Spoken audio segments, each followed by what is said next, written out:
अस्सलाम वालेकुम क्लास। तो आज है हमारे पास एल्गोरिथम एंड डेटा स्ट्रक्चर की लैब नंबर 13, जो कि लास्ट लैब है हमारे पास। और इसमें जो टॉपिक हम कवर करेंगे वो है binary search tree. Binary search tree पर भी हम टू फंडामेंटल ऑपरेशंस देखेंगे, इंसर्शन एंड डिलीशन। ठीक है। और इसके अलावा ट्रैवर्सिंग के कुछ एल्गोरिथम हमने ऑलरेडी कवर किए थे थ्योरी में, हम उसको भी यहाँ पे कोड करके देखेंगे कि ऐसी बात है। इंसर्शन और डिलीशन हो गई, उसके बाद मैं ट्री को प्रिंट कराना चाहता हूँ, तो प्रिंट के लिए ट्रैवर्सिंग के 3 तरीके हमने पढ़े थे, जो कि थे pre order traversal, post order traversal और इन ऑर्डर ट्रैवर्सल। तो उन 3 को भी हम यहाँ पे देखेंगे। तो आइए मजीद वेट किए बिना स्टार्ट कर लेते हैं।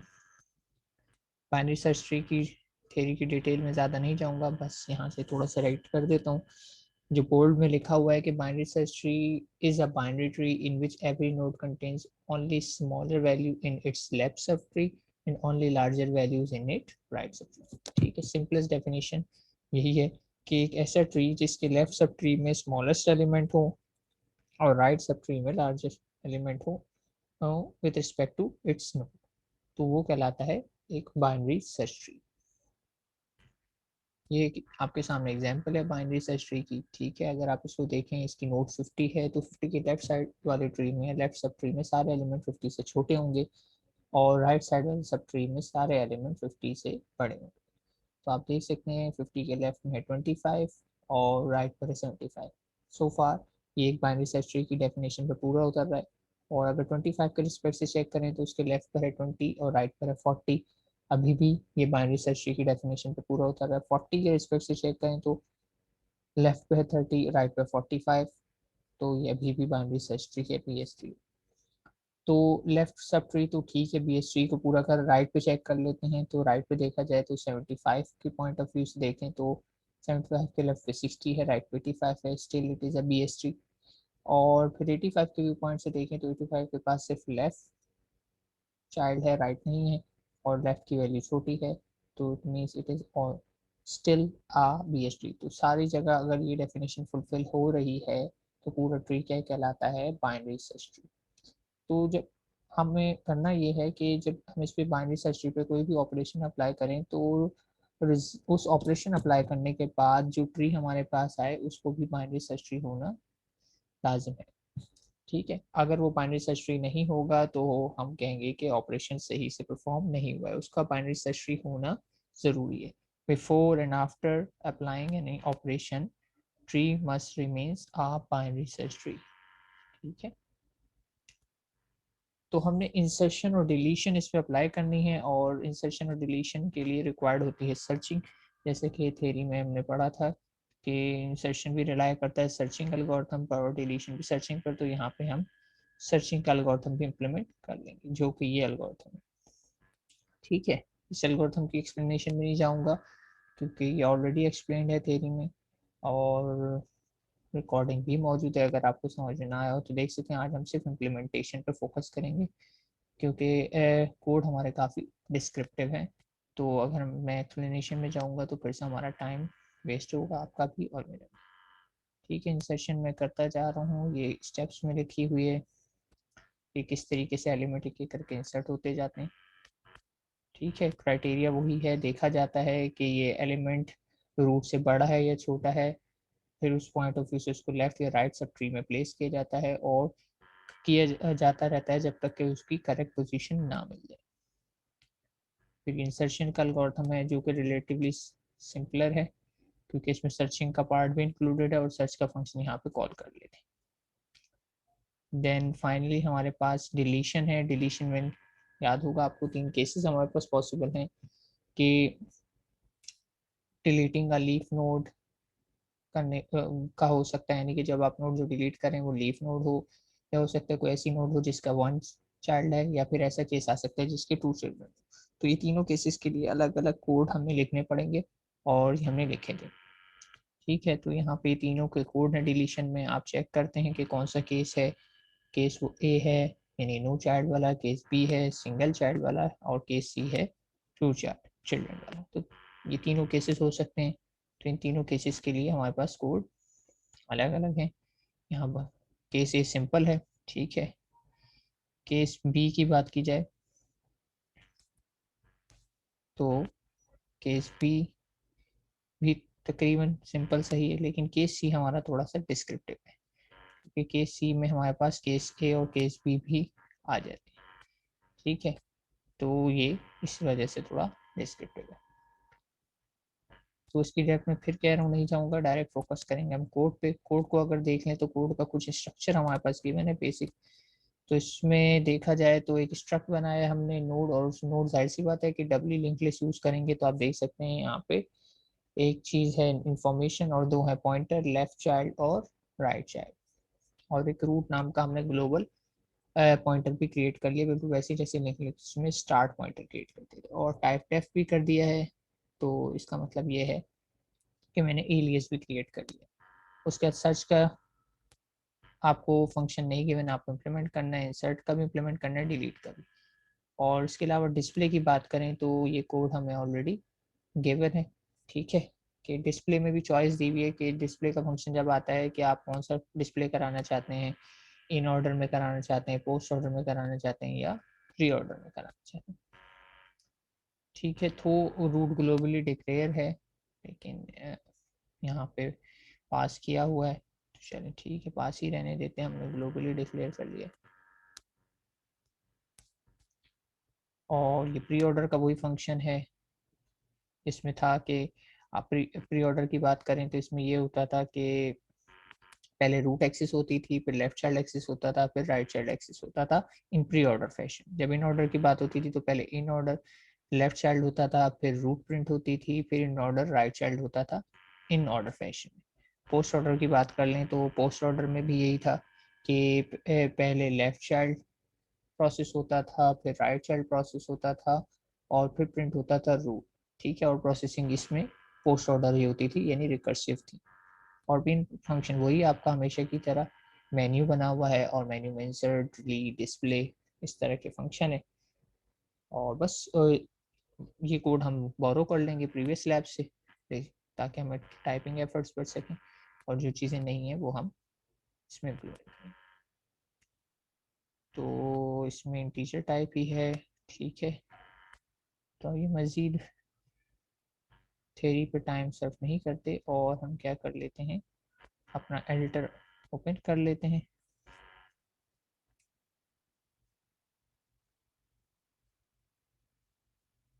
और एडिटर में हम अपनी वर्कशॉप ओपन कर लेते हैं, जहाँ पर हम लोग सारी एप्स करते हैं।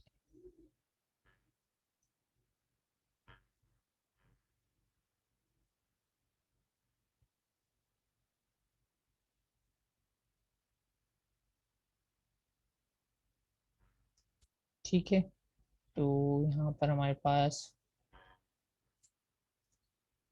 मेन फंक्शन मौजूद है टेस्ट वाला, और इसमें भी देखा जाए तो डिस्प्ले है, डिलीट है, सर्ट। ठीक है, हम इसी को यूज़ भी कर सकते हैं, या किसी और लैब से भी ले सकते हैं, लेकिन कोई अब ढूंढने की इतनी ज़रूरत नहीं है, इसी में से मैंने कोड कॉपी कर लिया है। क्या न्यू फोल्डर क्रिएट करते हैं, लैब नंबर 13,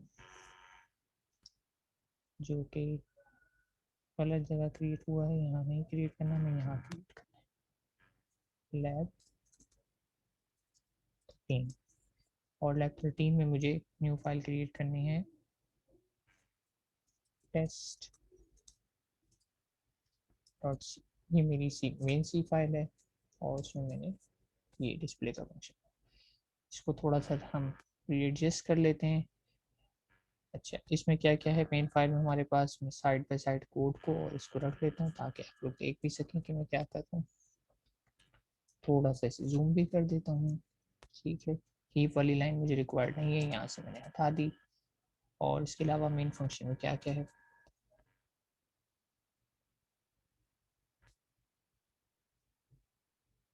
तो हम अपने मेन फंक्शन को थोड़ा सा पॉलिश कर लेते हैं कि वो इस तरीके से दिखाई दे। ठीक है, तो मेन फंक्शन में वही मेरे पास आइटम मौजूद है, नम भी मौजूद है, कैरेक्टर भी मौजूद है। ठीक है, और यहाँ पे से ये मैंने हटा दिया। ठीक है, नम की भी शायद मुझे ज़रूरत ना पड़े कोई, चले नम रख लेता हूँ, आइटम हटा देता हूँ क्योंकि यहाँ पे नम का वर्ड यूज हुआ हुआ है, जो नंबर बोल सकते हैं। चॉइस इज सी एच है। और यहाँ पे एक और चीज़ मुझे करनी पड़ेगी कि अपने रूट को, ठीक है, रूट मेरा स्पेशल पॉइंटर होता है, रूट को मुझे करना पड़ेगा नल। अच्छा, रूट यहाँ पे इन्होंने कैप्स में लिखा हुआ है, लेकिन मैं कैप्स में नहीं लिख रहा, ठीक है, वेरिएबल के नेम या पॉइंटर के नेम हमारे कैप्स में नहीं होते। ठीक है, ये रूट कहाँ से आएगा अभी थोड़ी देर में आपको बताता हूँ, लेकिन फिलहाल मैंने रूट को कर दिया है नल। और इसको हटा देते हैं टर्मिनल को। अच्छा जी, enter the number, enter the element to inserted, ठीक है, यहाँ से ये वाली लाइन हम हटा देते हैं, क्रिएशन वाली लाइन नहीं चाहिए। और बिल्कुल कोड वैसे ही है, एलिमेंट टू बी इंसर्टेड। अच्छा, यहाँ पर आइटम का वर्ड यूज हुआ हुआ है तो बेहतर मैं आइटम ही कर लूँगा ना, मुझे हर जगह चेंज करना पड़ेगा, ठीक है। और इंसर्ट सिंपली करना है, और ये है केस 1। अच्छा, मेन्यू भी चेंज करना पड़ेगा, इंसर्ट डिलीट डिस्प्ले है बस, और कुछ भी नहीं है, और क्विट है। तो क्रिएट का वर्ड यहाँ से हटा देते हैं, और insert number 1 insert, number 2 delete, और नंबर 3 डिस्प्ले, ठीक है। Quit other than that Q press होगा तो हमारा क्विट हो जाएगा, तो क्यू की लॉजिक में यहाँ पे स्पेशली नहीं दे रहा। डिलीट, अच्छा इसमें डिलीट की बात की जाए तो डिलीट रूट नहीं है इस केस में, और ये डिलीट का फंक्शन कुछ रिटर्न भी नहीं करता, लेकिन करना चाहें तो आप इसमें रिटर्न करा सकते हैं, ये एलिमेंट जो भी है आप इसमें रिटर्न करा सकते हैं। लेकिन यहाँ पर enter the number two be deleted, यहाँ पे पूछा जाता है कि वो नंबर बताएं जिसे आपने डिलीट करना है, तो यहाँ पे भी ये लाइन आ जाएगी, enter the element to be deleted, ठीक है। और स्कैन करेंगे हम उसे, और डिलीशन के फंक्शन को पास कर देते हैं वो नंबर जिसे मुझे डिलीट करना है, और यहाँ पे डिलीशन कुछ भी रिटर्न नहीं करता, क्योंकि ऑब्वियस सी बात है जो नंबर मैंने भेजा है वही डिलीट होगा, तो वही रिटर्न करा के कोई फायदा नहीं है। और यहाँ पे वाली लाइन नहीं आती। ये हो गया केस बी, यानी केस 2 डिलीशन का। और फाइनली केस 3 में सिर्फ और सिर्फ डिस्प्ले का फंक्शन मुझे कॉल कर देना, कुछ भी इनपुट वगैरह लेने की ज़रूरत नहीं है, ठीक हो गया। तो ये हो गया मेरा मेन मेन्यू, और मेन में कुछ भी नहीं है, मेन फंक्शन हमारा यहाँ पे हो गया है कंप्लीट, कि मैंने यूजर से enter the element to be inserted, enter the element to be deleted, और एंटर द एलिमेंट टू, बस ठीक है, ठीक है। टेस्ट फाइल हमारी रेडी है, यानी मेन फंक्शन हमारा रेडी है। बाकी सारी कोडिंग हम करेंगे अपनी बाइनरी सर्च ट्री वाली हेडर फाइल। तो उसके लिए वही वाली बात है, मुझे एक न्यू फाइल क्रिएट करनी पड़ेगी लैब 13 में, और इसको नेम क्या दिया जाए, मैं इसको सिंपली बी एस टी ही कह लेता हूँ, binary search tree dot H, ठीक है, binary search tree dot H. अब इसमें और क्या क्या करना है, मुझे इसमें अपना नोड क्रिएट करना है, ठीक है। नोड क्रिएट करने के अलावा सारे जो बाइनरी ट्री से रिलेटेड फंक्शन है, डिलीट का हो, इंसर्ट का हो, वो सब इम्प्लीमेंट कहाँ करूँगा मैं, इस फाइल में करूँगा। अच्छा, डिलीट वाले में मैं शायद रीनेम करना भूल गया हूँ, उसे इंसर्ट हो गया और डिलीट, ठीक है। डिलीट पे इसने मुझे अभी तक तो कोई वो नहीं दिया कि ये कीवर्ड है, तो चलें इसको यूज़ करके देख लेते हैं, अगर कहेगा कि प्रॉब्लम है, ये नहीं डिलीट का कीवर्ड नहीं ले रहा, इसको ऐसा करता हूँ डिलीट,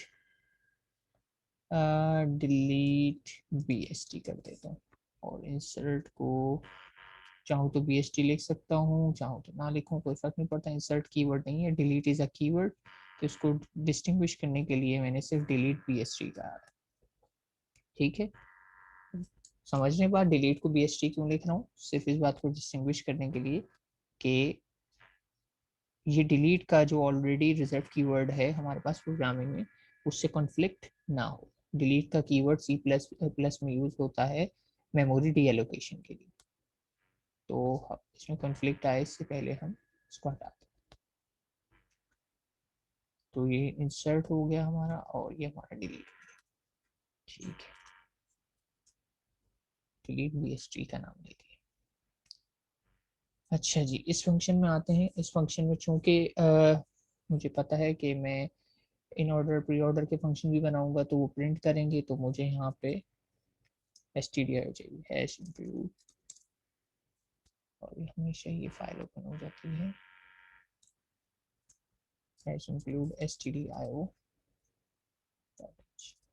ठीक है, इसके अलावा मेमोरी एलोकेशन ही करनी पड़ेगी डेफिनेटली। जब मैं क्रिएट अ न्यू नोड करता हूँ तो मुझे मेमोरी एलोकेशन करनी पड़ती है। तो इधर मैं std ठीक है, बस ये दोनों मेरे ख्याल से काफ़ी हैं। कोनायो हम यूज़ नहीं करते, कोनायो का पर्पस आपको अच्छे से पता है, गेट सी वगैरह कहीं होगा तो वहाँ पे जरूरत है। अच्छा, मैं नोड क्रिएट कर लेता हूँ, typedef struct node, struct node, और उसके बाद मेरी नोड का नाम, ठीक है, नोड ही आ गया। और इसमें क्या है मेरे पास, int info और struct node child,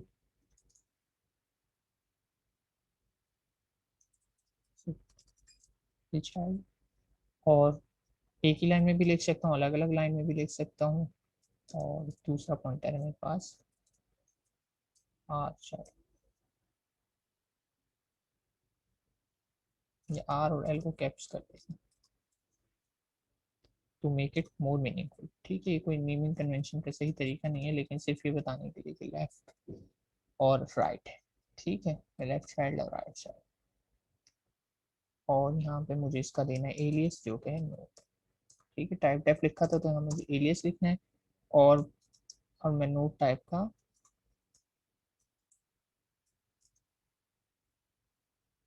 pointer create करा लेता हूँ जिसका नाम है रूट। ठीक है, तो नोट पॉइंटर रूट। तो यहाँ पे मैंने struct note left child right child कर ली है और एक उसका ग्लोबल पॉइंटर क्रिएट करा लिया रूट। ठीक हो गया, तो मेरे पास डबली लिंक लिस्ट मौजूद है लेफ्ट चाइल्ड और राइट चाइल्ड। ठीक है, मैं यहाँ पे लेफ्ट पीटीआर राइट पीटीआर भी लिख सकता था, लेकिन फिलहाल नहीं लिख रहा। लेफ्ट चाइल्ड और राइट चाइल्ड लिखने का मतलब यही है कि ये मैं इसको ट्री से रिलेट करने के लिए मैंने लेफ्ट के साथ चाइल्ड का वर्ड और राइट के साथ भी चाइल्ड का वर्ड यूज किया। ठीक है, इसके अलावा अब मुझे क्या करना है, ये फंक्शन इंप्लीमेंट करने हैं, सर्च इंसर्ट और डिलीट। ठीक है, डिस्प्ले का कोड ऑलरेडी लिखा हुआ है, उस पर भी नहीं जाते। सर्च की बात करें तो सर्च के लिए हमारे पास सिंटेक्स क्या है कि वॉइड, क्योंकि ये डायरेक्टली कुछ भी रिटर्न नहीं करेगा, लेकिन इनडायरेक्टली इसने दो चीज़ें रिटर्न करनी है। अच्छा, इनपुट तो लेगा सिर्फ डेटा, यानी जिस वैल्यू को मैं सर्च कर रहा हूँ, और उसके अलावा नोड टाइप का ही। ठीक है, और नोड टाइप के डबल पॉइंटर लेगा, क्योंकि ये पास बाय रेफरेंस के थ्रू एड्रेसेस रिटर्न करने वाला है। ठीक है, चूंकि एड्रेसेस रिटर्न करने वाला है तो इसने पॉइंटर को डबल पॉइंटर लगा दिया कि पॉइंटर एज रेफरेंस इसने लिया है, और फिर जो रिटर्न करेगा वो वैल्यूज भी एड्रेसेस होंगे, यानी अपडेटेड एड्रेस होंगे। तो ये भी नोड स्टार स्टार हेलो। ठीक है, मैं वेरिएबल की नेमिंग जो है लोअर केस में लिख रहा हूँ। ठीक है, सर्च का फंक्शन इंप्लीमेंट करना है। इंप्लीमेंट करने के लिए हम एल्गोरिथम की तरफ चलते हैं और लाइन बाय लाइन एल्गोरिथम की कोड कन्वर्जन करके देख लेते हैं। तो सर्चिंग का एल्गोरिथम सबसे पहला था हमारे पास, जो कि है ये। ठीक है, तो डेटा क्लियरली पता लग रहा है, वो नंबर जिसे मैं सर्च करना चाहता हूँ। और पेरेंट असल में इतना कोई मैटर नहीं करता, असल चीज़ होती है लोकेशन। लेकिन जब लोकेशन आ जाती है तो लोकेशन के रिस्पेक्ट से हमें फिर पेरेंट की ज़रूरत पड़ती है, क्योंकि इसी सर्च एल्गोरिथम को हम यूज़ करने वाले हैं फॉर इंसर्शन एंड डिलीशन। तो इससे अगर लोकेशन के साथ साथ मेरी पेरेंट का भी पता लग जाए तो मैं बहुत सारी चीज़ें कंक्लूड कर सकता हूँ। और इसको अच्छे से हमने थ्योरी में डिस्कस किया था कि चारों पॉसिबिलिटीज़ हैं और चारों पॉसिबिलिटीज़ में क्या होगा। से अगर मैं आपको पॉसिबिलिटीज़ बताना चाहूँ कि लोकेशन भी नल है, पेरेंट भी नल है, तो इसका क्या मतलब है? इसका मतलब ये होता है कि ट्री ही आपका एम्प्टी है। और अगर पता लगता है कि लोकेशन में आपके कोई वैलिड एड्रेस है और पेरेंट नल है, तो इसका मतलब ये होता है कि लोकेशन एक्चुअली आपकी रूट को पॉइंट कर, ठीक है।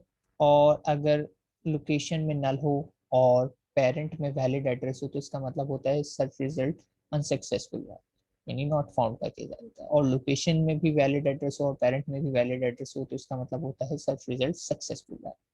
तो चारों पॉसिबिलिटीज के चारों मीनिंग है और हमें अपने सर्च एल्गोरिथम में यही चारों केसेस कवर करने हैं, ठीक है। तो स्टार्ट करते हैं। सर्च एल्गोरिथम में सबसे पहली चीज यही चेक कर रहे हैं कि भाई कि अगर, ठीक है, अगर आपका रूट, रूट को याद होगा आपको, मेन में मैंने इनिशियलाइज करवाया है, अगर आपका रूट जो है वो इक्वल इक्वल क्या है, नल है, ठीक है। रूट नल होने का मतलब यही होता है कि ट्री आपका एम्प्टी है। तो उस केस में आपने क्या करना है, उस केस में आपने, अच्छा यहाँ पे चूंकि ये लोकेशन और पीआर दोनों डबल पॉइंटर लगे हुए हैं, तो इनकी जब मैं एड्रेस को अपडेट करना चाहूंगा तो मैं इस तरीके से अपडेट करूंगा, ठीक है, पॉइंटर लगा के। एल्गोरिथम में ऐसे मेंशन नहीं है, लेकिन कोड पे जब आप आएंगे तो आपको पॉइंटर लिखने पड़ेंगे कि आप इसको रिटर्न करने वाले हैं। तो आपको क्या करना है, लोकेशन भी इस केस में क्या होगी, नल, क्योंकि pointer location is a pointer जो कि पास होकर आया है किसी और फंक्शन से। और किसी और फंक्शन से मतलब इसको अगर मैं इस तरह ब्रेक करके आपको बता दूं कि ये मेरा एक्चुअली वो चीज़ है जो मुझे चाहिए, और स्टार सिर्फ लगाया हुआ है मैंने पास बाय रेफरेंस के लिए। तो अगर ये पास बाय रेफरेंस वाला स्टार को मैं इग्नोर करूं तो ये चीज़ है जो मुझे अपडेट करनी है। यानी नॉर्मली क्या होता था, मैं वैल्यू भेजता था तो स्टार लगा के वैल्यू अपडेट होती थी। और अगर मैं ये इसको अपडेट करूंगा तो इसका मतलब क्या है कि एक्चुअली मैं एड्रेस को अपडेट कर रहा हूँ, ठीक है। तो इसमें ये थोड़ा सा ट्रिकी पार्ट है कि यहाँ पे डबल पॉइंटर यूज होता है। लेकिन डबल पॉइंटर का पर्पस मैंने बता दिया कि एक एड्रेस को रिटर्न कराने के लिए और दूसरा पासवर्ड रेफरेंस। और यहाँ पे स्टार पी ए आर को भी मैं क्या कर दूंगा, स्टार पी आर को भी मैं कर दूंगा नल, क्योंकि मेरा ट्री तो है एम्प्टी, ट्री एम्प्टी है तो नल। और यहीं पे मेरा कोड रिटर्न हो जाएगा अगर ये केस ट्रू हो गया, ठीक है। तो केस वन तो ये, केस टू, इफ डेटा जो है रूट की इंफॉर्मेशन से मैच हो जाए, ठीक है। इफ डेटा जो है इक्वल हो जाए रूट की इन्फो से, ठीक है। इसका मतलब है डेटा मुझे रूट नोड पर मिल गया है, और डेटा जब मुझे रूट नोड पे मिल गया है तो लोकेशन में तो मैं रूट ही लिख दूंगा, ठीक है, कि भाई रूट पर डेटा मौजूद है। लेकिन उसकी पेरेंट, रूट का कभी कोई पेरेंट नहीं होता, तो उसका पेरेंट आएगा ना। और फिर यहाँ पे भी मैं इस फंक्शन को रिटर्न करा दूंगा कि मजीद आगे जाने की जरूरत नहीं अगर ये केस मेरा ट्रू हो जाए। लेकिन अगर ये दोनों केसेस ट्रू नहीं होते, स्पेशल केसेस हैं, ठीक है, यहाँ पे लिख लेता हूँ। ओके, बल्कि लिखा हुआ है एल्गोरिथम में सामने, तो मुझे लिखने की जरूरत नहीं है कि ट्री एम्प्टी है और इस केस में क्या है, एलिमेंट इज एट रूट, ठीक है। मैनुअल में अच्छे से एक्सप्लेन हुआ है कमेंट्स के साथ, तो मैं यहाँ पे कमेंट्स नहीं कर रहा। कमेंट्स करूंगा तो कोड थोड़ा आपका मैसी लगने लगेगा क्योंकि कोड ऑलरेडी डिस्क्रिप्टिव है, ठीक है। तो केस वन हो गया, केस टू हो गया। अब अगर ये दोनों केसेस स्पेशल केसेस नहीं होते तो मुझे आगे बढ़ने की जरूरत होती है। आपको याद होगा हमने दो पॉइंटर्स क्रिएट किए थे इस फंक्शन के, लोकल पॉइंटर्स, जिनका काम क्या था कि वो ट्रेवर्सिंग करें, पूरे ट्री में घूमें और चेक करें कि जिस नोड को मैं ढूंढ रहा हूँ वो कहाँ मौजूद है, ठीक है। तो उसमें क्या था कि मैंने दो पॉइंटर्स क्रिएट किए थे, करंट एंड पेरेंट। तो यहाँ पे भी मैं करंट एंड पेरेंट के ही क्रिएट कर लेता हूँ। तो दो पॉइंटर क्रिएट कैसे किए जाएंगे, नोड लिखना है मुझे, सिंपली पॉइंटर लिखना है, और नोड पॉइंटर में क्या लिखना है, सी यू डबल आर करंट। और एक और पॉइंटर क्रिएट करना है और उसका नाम देना है पेरेंट, ठीक है। नेमिंग में सब लोअर केस में रख रहा हूँ क्योंकि प्रोग्रामिंग में सब कुछ लोअर केस में। नोड टाइप की ही है, इसका मतलब पूरे के पूरे नोड को पॉइंट कर सकते हैं। और पेरेंट को तो मैंने कर दिया पेरेंट को तो मैंने कर दिया सिंपली रूट पे इनिशियलाइज इनिशियली, क्योंकि कहीं से तो मुझे स्टार्ट करना होता है और हमेशा स्टार्टिंग पॉइंट क्या होता है मेरा रूट। लेकिन करंट को मैं क्या करूँ, करंट को मुझे लेफ्ट चाइल्ड भी कर सकता हूँ, करंट को मैं राइट चाइल्ड भी कर सकता हूँ। तो यहाँ पे मुझे कंडीशन चेक करनी पड़ेगी कि आया जिस नंबर को मैं ढूंढ रहा हूँ उसकी पॉसिबिलिटी क्या है कि वो लेफ्ट साइड सब ट्री में मिलेगा या राइट सब ट्री में मिलेगा। यानी ये मैं कैसे चेक कर सकता हूँ, इससे चेक कर सकता हूँ कि रूट पर जो डेटा मौजूद है और जो डेटा मैं ढूंढ रहा हूँ उनको कंपेयर करवाऊंगा। अगर वो डेटा रूट से छोटा है तो मैं लेफ्ट सब ट्री में चला जाऊंगा, अगर वो डेटा रूट से बड़ा है तो मैं राइट सब ट्री में चला जाऊंगा। यानी करंट की वैल्यू लेफ्ट चाइल्ड हो जाएगी अगर डेटा जो है छोटा है रूट के डेटा से, और राइट चाइल्ड हो जाएगी अगर तो वो बड़ा है। तो मैं यहाँ पे यही कंडीशन चेक करूंगा कि डेटा को चेक कर रहा हूँ कि अगर वो लेस देन है रूट की इंफॉर्मेशन या रूट के डेटा से, ठीक है, रूट की इंफॉर्मेशन एक्चुअली डेटा है, और अगर तो ये कंडीशन ट्रू हो रही है, अगर ये कंडीशन ट्रू हो रही है तो इसका मतलब ये है कि मैं करंट में जो वैल्यू लिखूंगा वो क्या होगी, रूट का लेफ्ट चाइल्ड लिख दूंगा, ठीक है। एल्स एल्स मैं करंट में रूट का राइट चाइल्ड लिख दूंगा, ठीक है। तो इस केस में क्या होगा कि मेरी ट्रेवर्सिंग होती रहेगी, अपने आप ही क्या होगा, ट्रेवर्स करता रहेगा। अच्छा, ये तो सिर्फ मैंने इनिशियली सेट किया है, लेकिन ये अपने आप मुसलसल तो नहीं करता रहेगा। अगर इसको मुसलसल कराना है तो मुझे ये लूप लगानी होती है, और लूप में भी फिर मुझे यही चेक करना पड़ेगा कि अपडेट करना है मुझे पेरेंट को। पेरेंट तो इनिशियली तो रूट था, लेकिन अब पेरेंट में किसकी वैल्यू आती जाएगी, करंट की वैल्यू आती जाएगी, क्योंकि पेरेंट एक स्टेप पीछे चल रहा है करंट लोकेशन से। तो मुझे यहाँ पे एक लूप लगानी पड़ेगी, और लूप में सिंपली क्या लिखना है, जब तक कि करंट की वैल्यू नल ना हो जाए, जब तक कि करंट की वैल्यू नल ना हो जाए। तो वही हमारी कन्वेंशनल वाइल लूप, और वाइल लूप की कंडीशन में क्या है कि करंट की वैल्यू नल ना हो जाए, not equals to null, sorry. तो नॉट इक्वल्स टू नल है तब तक ये कंडीशन ट्रू रहेगी और मेरी लूप चलती रहेगी। इंटेलिजेंस को क्या हुआ, नल क्यों डिटेक्ट नहीं हो रहा, ठीक है अभी पता लग जाए। तो इसमें मुझे क्या करना है, इसमें मुझे पेरेंट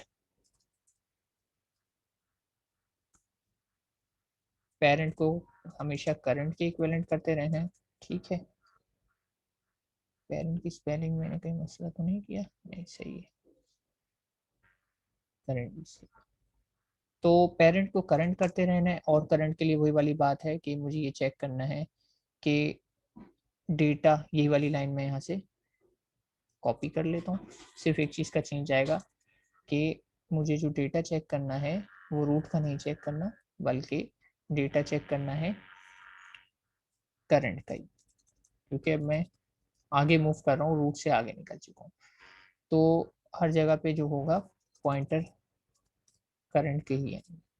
यानी अगर मुझे करंट को अपडेट करके लेफ्ट या राइट साइड पे लेके जाना है तो मैं अपने ही लेफ्ट या राइट साइड के पॉइंटर में जाऊंगा ना। तो करंट को बेसिकली ये चेक करना है कि वो अपने लेफ्ट चाइल्ड पे चला जाए या राइट पे चला जाए, यानी मूव करके लेफ्ट साइड पे निकल जाए या राइट साइड पे निकल जाए। तो ये दो ऑपरेशन तो ये आ गया कि पेरेंट को अपडेट करना हमेशा करंट पे, और करंट को अपडेट करना है या तो लेफ्ट चाइल्ड पे अपने या तो राइट चाइल्ड पे, यानी करंट अपनी लेफ्ट साइड चला जाए या राइट साइड चली जाए, डिपेंड करता है कि डेटा जो है करंट से की इन्फॉर्मेशन से छोटा है। अगर छोटा है तो वो लेफ्ट साइड पे चला जाएगा और बड़ा है तो राइट साइड पे। बिल्कुल यही लाइन है जो रूट के लिए हमने करी थी, लेकिन अब ये रूट के लिए नहीं, करंट अपनी करंट लोकेशन के लिए आ सकता है।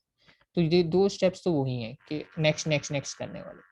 लेकिन इसमें एक एडिशनल स्टेप हमने और लिखना है, वो ये लिखना है कि अगर ये करते करते हो सकता है आपको डेटा ही मिल जाए, अगर ये करते करते हो सकता है कि आपका जो है डेटा जिसे आप ढूंढ रहे हैं वो मिल जाए आपको करंट की इंफॉर्मेशन, ठीक है। ये भी तो हो सकता है ना, जब आप ये लूप चला रहे थे तो चलाते चलाते इससे पहले कि आप लूप एंड होती आपको डेटा मिल जाए। तो इस केस में अगर डेटा मिल जाता है तो आप लोकेशन, यानी ये वो वाला केस है कि सक्सेस, तो लोकेशन इक्वल्स टू करंट कर देंगे, और पेरेंट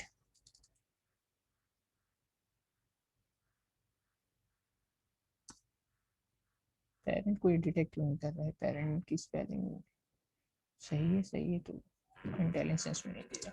तो पेरेंट इक्वल्स टू क्या कर देंगे, अच्छा पेरेंट इक्वल्स टू नहीं, पी आर इक्वल्स टू कर देंगे पेरेंट, जो कि इसका लोकल पॉइंटर। तो इस लोकल पॉइंटर का एड्रेस कॉपी हो जाएगा पेरेंट वाले पीएआर पॉइंटर में, और करंट वाला पॉइंटर कॉपी हो जाएगा लोकेशन।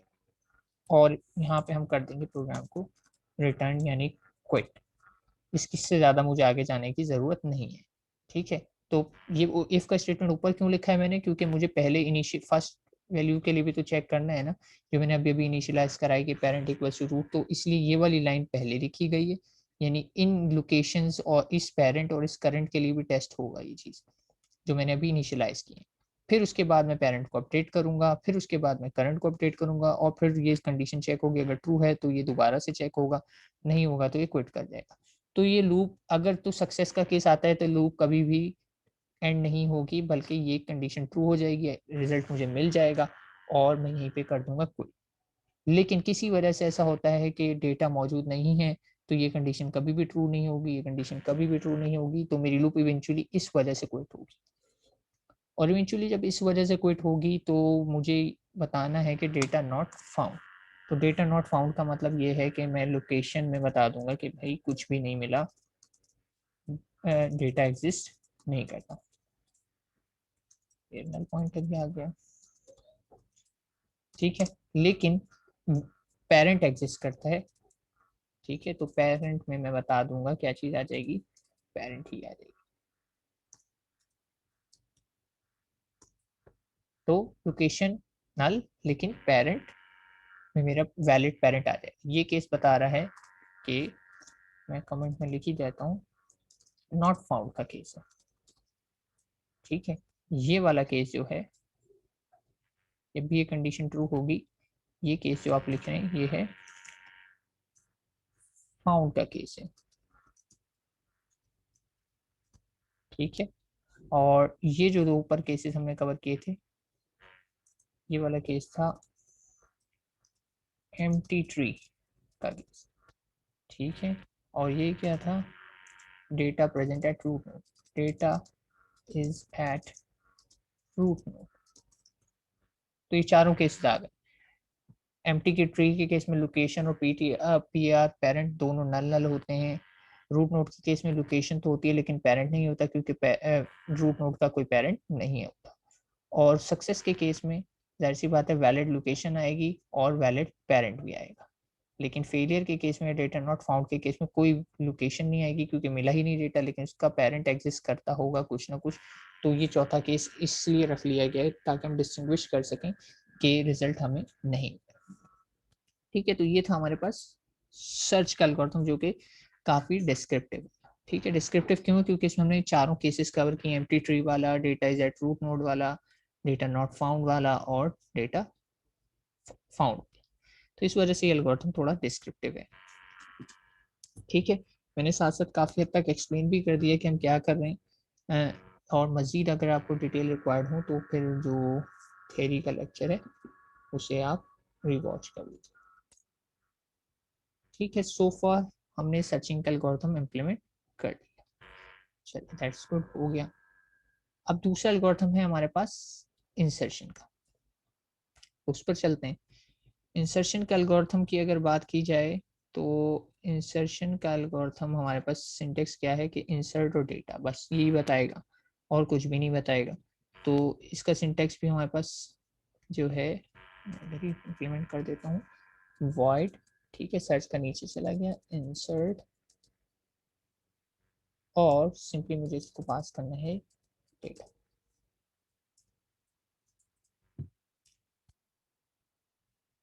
इंसर्ट का फंक्शन बजाय इतना डिस्क्रिप्टिव नहीं। इंसर्ट के फंक्शन में क्या होगा, क्रिएट टू पॉइंटर्स, ठीक है, क्रिएट टू पॉइंटर्स। तो टू पॉइंटर्स क्रिएट करने हैं तो वही वाली बात, नोड टाइप के ही होंगे, नोड पॉइंटर। अच्छा, यहाँ पे नेम जो है मैं पेरेंट और करंट नहीं दूंगा, क्योंकि यहाँ पे मैं वही नेमिंग कन्वेंशन यूज करूंगा जो मैंने आगे पास की थी, ठीक है। ये थ्योरी में तो मैंने पेरेंट और करंट आपको बताया भी था कि क्यों मैंने कंसिडर किया, ताकि मैं साथ साथ वो जो आपको विजुअलाइज करके दिखा रहा था ना, तो उसमें पॉइंटर के नेम्स ये थे, तो मैंने ये रख लिए। लेकिन यहाँ पे कोडिंग को कंसिस्टेंट रखने के लिए मैं वो नाम यूज़ करूँगा ताकि आप रेफर कर सकें कि एक्चुअली क्या हुआ था। तो इधर मैंने जो नाम दूंगा वो दूंगा LOC, ठीक है, और दूसरे पॉइंटर को मैं नेम दूंगा PAR, ठीक है। और उसके बाद मैं ये सर्च का एल्गोरिथम कॉल कर दूंगा और इसको पास कर दूंगा वही चीज़ जो है डेटा। और दूसरी चीज़ क्या है, अच्छा देखिए, सर्च का भी जो फंक्शन डिटेक्ट हो रहा है ये वो नहीं है जिसे मैं कॉल करना चाह रहा हूँ। क्या ये वाला है जिसे मैं कॉल करना चाह रहा हूँ? हाँ, ये वाला है जिसे मैं कॉल करना चाह रहा हूँ। और ये ऑटोमेटिकली डिटेक्ट हो जाएगा जैसे ही मैंने इसे ये पास करना है बाय रेफरेंस। बाय रेफरेंस में क्या चीज़ पास करना चाह रहा हूँ इसे, पहली चीज़ है मेरे पास PAR, तो PAR आ गया। और दूसरी चीज़ क्या है, बाय रेफरेंस LOC, ठीक है। तो ऑटोमेटिकली अभी कौन सा फंक्शन बन गया, देखिए इसने डिटेक्ट भी कर लिया कि भाई ये वाला फंक्शन आप कॉल कर रहे हैं जिसमें डेटा है, नोड पॉइंटर पॉइंटर PAR है और नोड पॉइंटर पॉइंटर लोकेशन, ठीक है। तो यहाँ से जो पास हो रहा है वो एक लोकेशन और PAR का पॉइंटर हो रहा है, नेम अब सेम हो गए, ठीक है। यहाँ पे देखें नेम मैंने कंसिस्टेंट कर दिए, ये देखें, ये लोकेशन और ये लोकेशन आ गया और ये PAR। तो जब सर्च में यही आएंगे लेकिन ये एज रेफरेंस आ रहे हैं तो आपको रिलेट कर पाएंगे, नाम सेम है कि ये वाला इसके साथ था और ये वाला इसके साथ, ठीक है। जो भी है सर्च का एल्गोरिथम जब रन होगा तो दो पॉसिबिलिटीज हैं। अब मैं जैसे बात है इंसर्शन करना चाह रहा हूँ, तो इंसर्शन के लिए मुझे मेक श्योर करना है कि डेटा ऑलरेडी ट्री में मौजूद नहीं है, यानी डेटा ऑलरेडी ट्री में मौजूद नहीं है, यानी सर्च के रिजल्ट से नॉट फाउंड वाली कंडीशन मैच होनी चाहिए। अगर सर्च के रिजल्ट से फाउंड वाली कंडीशन मैच हो गई तो इसका मतलब ये है कि मैं डेटा इंसर्ट नहीं कर सकता, क्योंकि बाइनरी सर्च ट्री कहता है कि हर वैल्यू यूनिक होगी। और अगर ऑलरेडी वो डेटा मौजूद है ट्री के अंदर तो आप वैसा डेटा इंसर्ट या वो डेटा इंसर्ट नहीं कर सकते। तो यहाँ पे मैं मेक श्योर करूंगा कि भाई वो डेटा मौजूद ना हो। तो मैंने चेक करना है यहाँ पर लोकेशन। अब देखें लोकेशन यहाँ पे सिंगल पॉइंटर था, तो मैं एड्रेस चेक करना चाह रहा हूँ तो डायरेक्टली चेक करूँगा। तो location equals to not equals to null होने का मतलब ये है कि इसमें कोई ना कोई वैलिड एड्रेस है, ठीक है। लोकेशन में कोई वैलिड एड्रेस होने का मतलब ये है कि फाउंड हो गया है, जाहिर सी बात है तभी वैलिड एड्रेस है, भले वो रूट नोड पे फाउंड हुआ हो, भले वो सब नोड्स में फाउंड हो, लेकिन फाउंड हो। तो इस केस में मैं सिंपली मैसेज दूंगा कि भाई प्रिंट एफ, और मैं यहाँ पे मैसेज दे देता हूँ, और मैसेज है डेटा ऑलरेडी एग्जिस्ट, सिंपल सा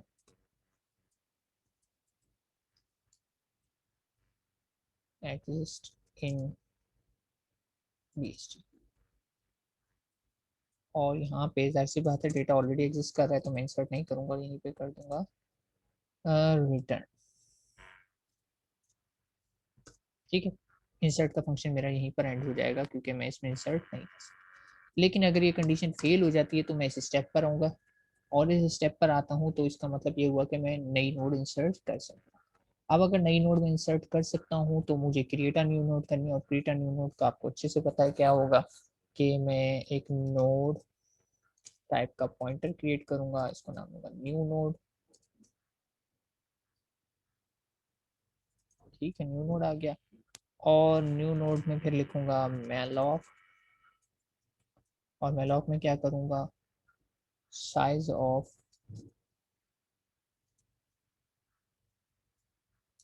नोड, साइज ऑफ नोड, जो भी नोड का साइज उस साइज की मैंने मेमोरी एलोकेट करूंगा। और सेफ साइड में कर दूंगा टाइप कास्टिंग भी, और टाइप कास्टिंग कैसे होगी, नोड पॉइंटर, क्योंकि इन दोनों की डेटा टाइप नोड पॉइंटर। इसको ऐसे कर लें तो आप ज़्यादा समझ पाएंगे कि जो डेटा टाइप इस न्यू नोड की है वही डेटा टाइप मैंने यहाँ पे भी ली। तो ये न्यू नोड मैंने क्रिएट कर ली, ठीक है। अब न्यू नोड जाहिर सी बात है मैंने क्रिएट की है, और न्यू नोड जब भी मैं इंसर्ट कर रहा हूँ तो जाहिर सी बात है कि नॉट फाउंड आया है केस, तो वो बिल्कुल ब्रांच में पहुंच चुका है, बिल्कुल लो लेवल पे पहुंच चुका है, और न्यू नोड हमेशा एज ए लीफ नोड ही इंसर्ट। तो मुझे यहाँ पे न्यू नोड के लेफ्ट और राइट चाइल्ड को क्या करना है, नल करना है। तो न्यू नोड का LCH लाइफ चाइल्ड भी है वो नल हो जाएगा,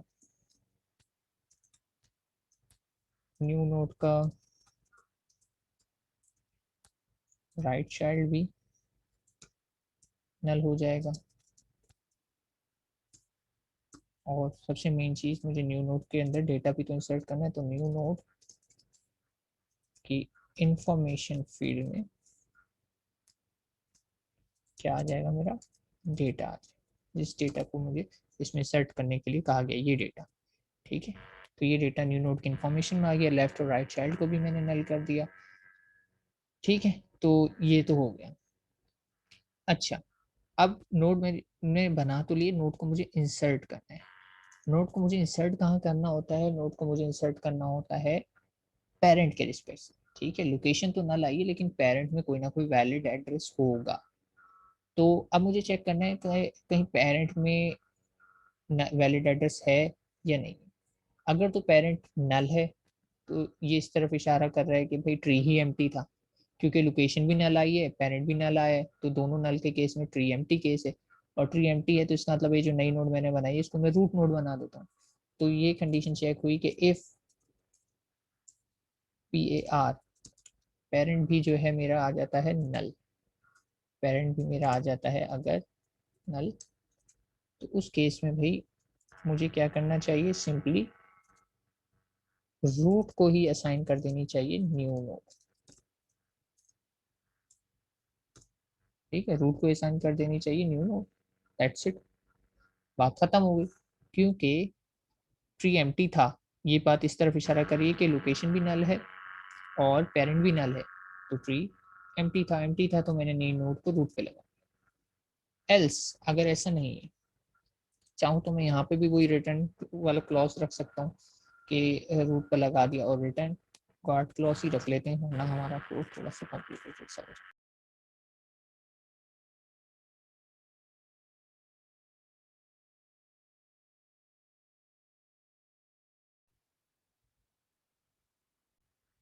ओके, तो मैं बात ये कर रहा था कि इसको इफ एल्स से भी किया जा सकता है, या फिर हम इसको गार्ड क्लॉज में कर लेते हैं। तो गार्ड क्लॉज में करने का तरीका यही है कि मैं यहाँ पे रिटर्न करा और इस स्टेटमेंट को मैं ऊपर ले आता हूँ, इस स्टेटमेंट को ऊपर ले आते हैं, तो रूट को न्यू नोट किया और यहीं पे करा दिया रिटर्न। ठीक है, लेकिन अगर मैं ऐसा नहीं करता तो इसका मतलब ये है कि अब आगे एल्स वाली स्टेटमेंट एग्जीक्यूट होगी। अब इसमें क्या है कि मुझे चेक करना है कि अगर पेरेंट नल नहीं है तो इसका मतलब है कोई ना कोई वैलिड पेरेंट है, और वैलिड पेरेंट है तो अब मुझे ये डिसाइड करना है कि जो नोड मैंने नई बनाई है इसको मैं उसके लेफ्ट चाइल्ड पे लगाऊं या राइट चाइल्ड पे लगाऊं। तो इसका वही ऑब्वियस सा कंपैरिजन है कि मैं पेरेंट वाले इंफॉर्मेशन को कंपेयर कर लूंगा जो अभी मैंने डेटा इंसर्ट किया है उससे। अगर तो वो डेटा छोटा होगा पेरेंट नोड से तो उसको मैं लेफ्ट चाइल्ड में लगा दूंगा, अगर वो डेटा बड़ा होगा पेरेंट्स की इन्फॉर्मेशन तो मैं उसे राइट चाइल्ड में लगा दूंगा। तो सिंपली मैंने वही चेक किया कि ये जो डेटा मैं इंसर्ट कर रहा हूँ ये लेस देन है पेरेंट की इंफॉर्मेशन से। ठीक है, अगर तो ये कंडीशन ट्रू होती है तो मैं पेरेंट के लेफ्ट चाइल्ड में LCH में लगा देता हूँ न्यू नोड। ठीक है, एल्स, इधर एल्स क्यों लगा रहा हूँ, क्योंकि ये केस तो रिलेटेड है हमारा। और एल्स में क्या लगा दूंगा, PAR के आस राइट चाइल्ड में लगा दूंगा।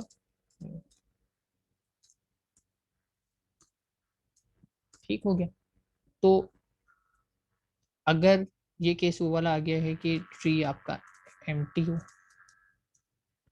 ये केस आ गया आपका कि एम्प्टी ट्री, और ये वाला केस जो है ये बता रहा है नॉन एम्प्टी ट्री।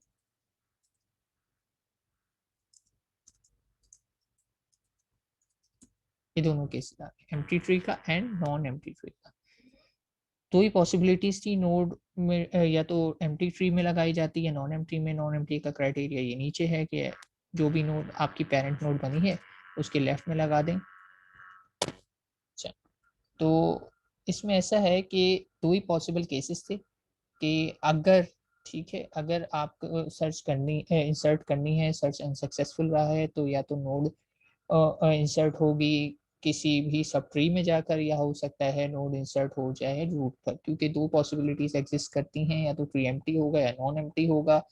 अगर एम्प्टी है तो new node will become your root node, और अगर नॉन एम्प्टी है तो आप देखेंगे कि पेरेंट किस लोकेशन को पॉइंट कर रहा है, तो फिर आप पेरेंट के रिस्पेक्ट से उसके लेफ्ट या राइट चाइल्ड की पोजीशन पर न्यू नोड लगा देंगे, डिपेंडिंग कि वो जो डेटा आपने इंसर्ट किया है न्यू नोड में वो पेरेंट के डेटा से बड़ा है या छोटा है। अगर तो वो छोटा होगा तो लेफ्ट चाइल्ड बना देंगे, और अगर तो वो बड़ा होगा तो उसे राइट चाइल्ड बना देंगे। ठीक हो गया। तो ये था हमारा इंसर्शन का फंक्शन जो कि हमने इम्प्लीमेंट कर लिया। अभी इसको हम थोड़ी देर में टेस्ट करते हैं, क्योंकि अभी ना डिस्प्ले है ना कोई चीज़ है, तो हम इसको टेस्ट नहीं कर पाएंगे, तो इसलिए फ़िलहाल हम इसे पेपर पेंसिल अप्रोच की बात करें तो उस लिहाज से कंप्लीट है, हमने पूरा का पूरा एल्गोरिथम कोड में कन्वर्ट कर लिया। होपफुली कोई सिंटैक्स एरर नहीं होंगे, होंगे तो हमें पता लग जाएगा कंपाइलेशन के टाइम। तो ये हो गया हमारे पास इंसर्शन का एल्गोरिथम। नाउ फाइनली हमारे पास है डिलीशन का एल्गोरिथम, जो कि थोड़ा डिस्क्रिप्टिव है, क्योंकि इसमें तीन सब फंक्शंस और आ जाते हैं केसेस के लिए। ठीक है, तो इसको इम्प्लीमेंट करने की कोशिश करते हैं। डिलीशन के फंक्शन भी सिर्फ डिलीट डेटा कहता है, तो वॉइड टाइप है, और DELETE, और इसका देखिए डिलीट का कीवर्ड रेड आया हुआ है, तो हमने इसका नाम दिया था डिलीट BST। ठीक है, या डिलीट टी कर लेते हैं ट्री के लिए, ठीक है, रीनेम कर देंगे, यहाँ पे ज़्यादा बड़ी नेमिंग यूज़ नहीं करते, डिलीट ट्री। और इधर भी करना चाहें कर लेते हैं, रहने देते हैं, इंसर्ट ट्री, डिलीट ट्री का नाम टी कर दिया। डिलीट के फंक्शन को भी इनपुट मिलता है डेटा जिसे डिलीट करना है, ठीक है, इसीलिए इस फंक्शन से कुछ रिटर्न नहीं करा है, क्योंकि वही चीज़ जो इसको इनपुट मिल रही है वही रिटर्न होकर आने वाली है। तो अब डिलीशन करते वक्त भी मुझे मेक श्योर करना है कि ट्री कहीं एम्प्टी तो नहीं। अगर मुझे पता लगता है कि भाई रूट ही मेरी जो है वो नल है, तो बात ही खत्म हो गई, मैं ट्री में से क्या डिलीट करूँ, ट्री तो है ही एम्प्टी। तो यहाँ पर ही मेरा प्रोग्राम खत्म हो जाएगा। मैं मैसेज दूंगा प्रिंट एफ, और प्रिंट एफ में कहूँगा कि tree is empty, tree is, या इसको कह देता हूँ BST इज एम। ठीक है, खत्म हो गई बात, और यहीं पे कर दूंगा रिटर्न, क्योंकि ट्री एम्प्टी है, मैं क्या डिलीशन करूँ आगे, तो डिलीशन का फंक्शन आगे फर्दर प्रोसेस नहीं करेगा। लेकिन अगर ऐसा नहीं है तो फिर मुझे दो पॉइंटर क्रिएट करने, बिल्कुल वैसे ही जैसे इंसर्ट में किए थे, और इधर देखें नेम्स मैंने वो यूज किए PAR और LOC। ठीक है, तो यहाँ पे मैं दो पॉइंटर्स क्रिएट कर लेता हूँ, और पॉइंटर क्रिएट करने हैं तो नोड टाइप के क्रिएट होंगे, नोड पॉइंटर PAR और पॉइंटर LOC। ठीक है, और वैसे ही मैंने सर्च का फंक्शन कॉल करना है, सर्च का फंक्शन कॉल होगा, और सर्च के फंक्शन को मैं पास करूंगा डेटा, और पास बाय रेफरेंस करूंगा PAR, पहले PAR है, और फिर पास बाय रेफरेंस करूंगा LOC। ठीक हो गया। तो सर्च के फंक्शन से मुझे कुछ ना कुछ पेरेंट और लोकेशन की वैल्यूज मिल जाए।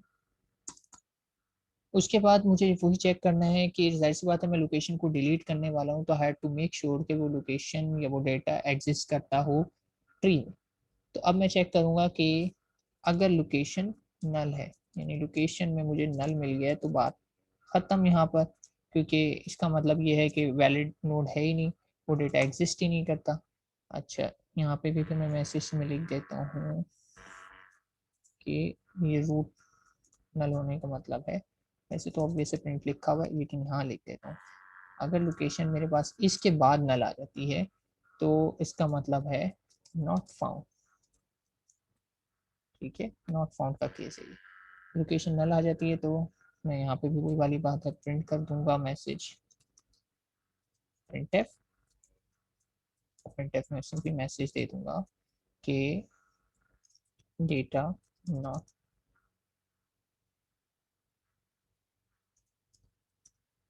Found in BST। ठीक है, और यहाँ पे भी कर दूंगा रिटर्न। तो प्रोग्राम में आगे नहीं बढ़ेगा अगर डेटा एग्जिस्ट ही नहीं करता ट्री में। तो ट्री एम्प्टी नहीं है, लेकिन ट्री के अंदर एग्जिस्ट नहीं करता। ठीक है, ट्री में नोड्स मौजूद है लेकिन वो डेटा मौजूद नहीं जिसे आप डिलीट करना चाह रहे हैं। तो इस वजह से क्या होगा, मैं कहूँगा data not found in BS tree, और यहाँ पे क्विट कर। ठीक, लेकिन अगर डेटा फाउंड हो जाता है यानी ये केस फॉल्स हो जाता है तो मैं आऊँगा इस लाइन पे। तो अब मुझे चेक करना है वही तीनों केसेस के भाई जो डेटा मुझे मिल गया यानी वैलिड लोकेशन मिली होगी, तो लोकेशन को मुझे चेक करना है कि आइदर उसके नो चाइल्ड वाला केस है या वन चाइल्ड वाला केस है या टू चाइल्ड चिल्ड्रन वाला केस। तो अब ये चीज़ मुझे चेक करनी है। तो अब ये कैसे चेक होगा, वही बात है, मुझे इफ एल्स लगाना है। और यहाँ पे भी फिर मैं वही बात कहूँगा, मैं गार्ड क्लॉज में भी काम कर सकता हूँ या इफ एल्स में भी कर सकता हूँ। फिलहाल मैं इफ एल्स में ही जाने देता हूँ। ठीक है, मुझे वही चेक करना है कि लोकेशन का लेफ्ट चाइल्ड भी अगर L C H left child भी भाई नल है एंड लोकेशन का राइट चाइल्ड भी नल है, तो मैं ऑब्वियसली एक कौन सा केस कॉल कर दूंगा, केस ए जिसे मैंने नाम दिया। तो मैं केस ए को कॉल कर दूंगा, एक फंक्शन अभी आगे चल के मैं बनाऊंगा, और इसको भी क्या चीज पास कर दूंगा, पेरेंट और लोकेशन। ठीक है, एल्स इफ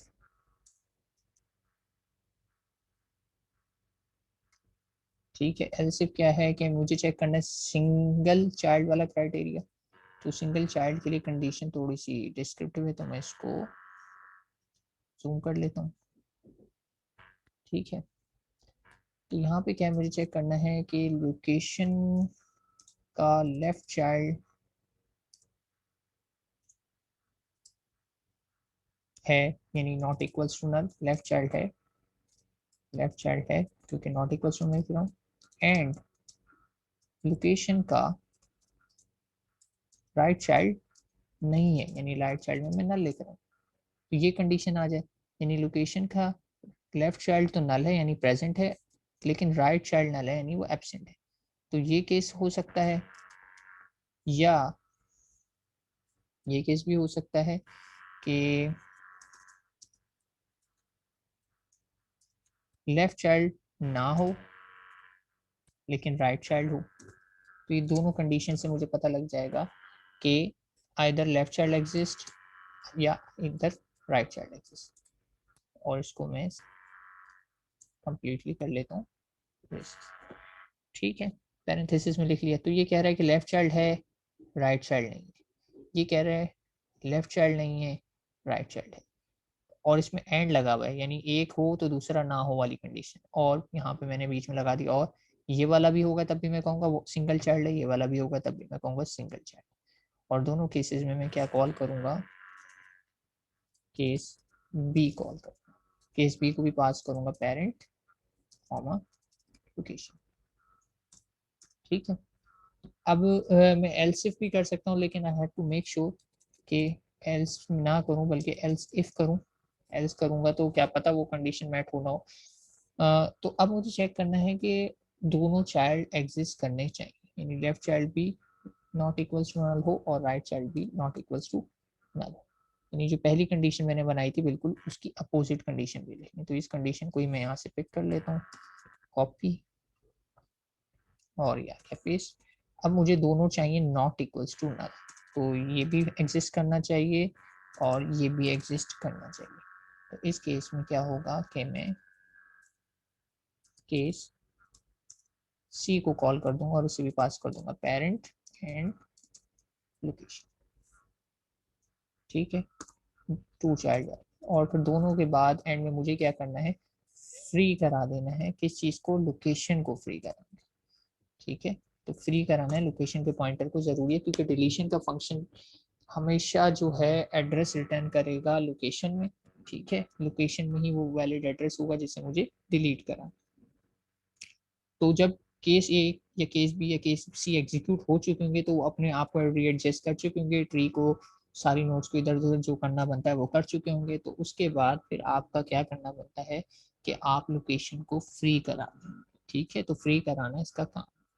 तो डिलीट के फंक्शन में इटसेल्फ कोई ज़्यादा कोडिंग नहीं है, केस ए, केस बी और केस सी पर उसे मूव कर दिया। ठीक है, अब एक एक करके हम इन सारे केसेस को देख लेते हैं। तो इसको थोड़ा सा मैं यहाँ कर देता हूँ और केस ए बी सी के फंक्शन ऊपर बना।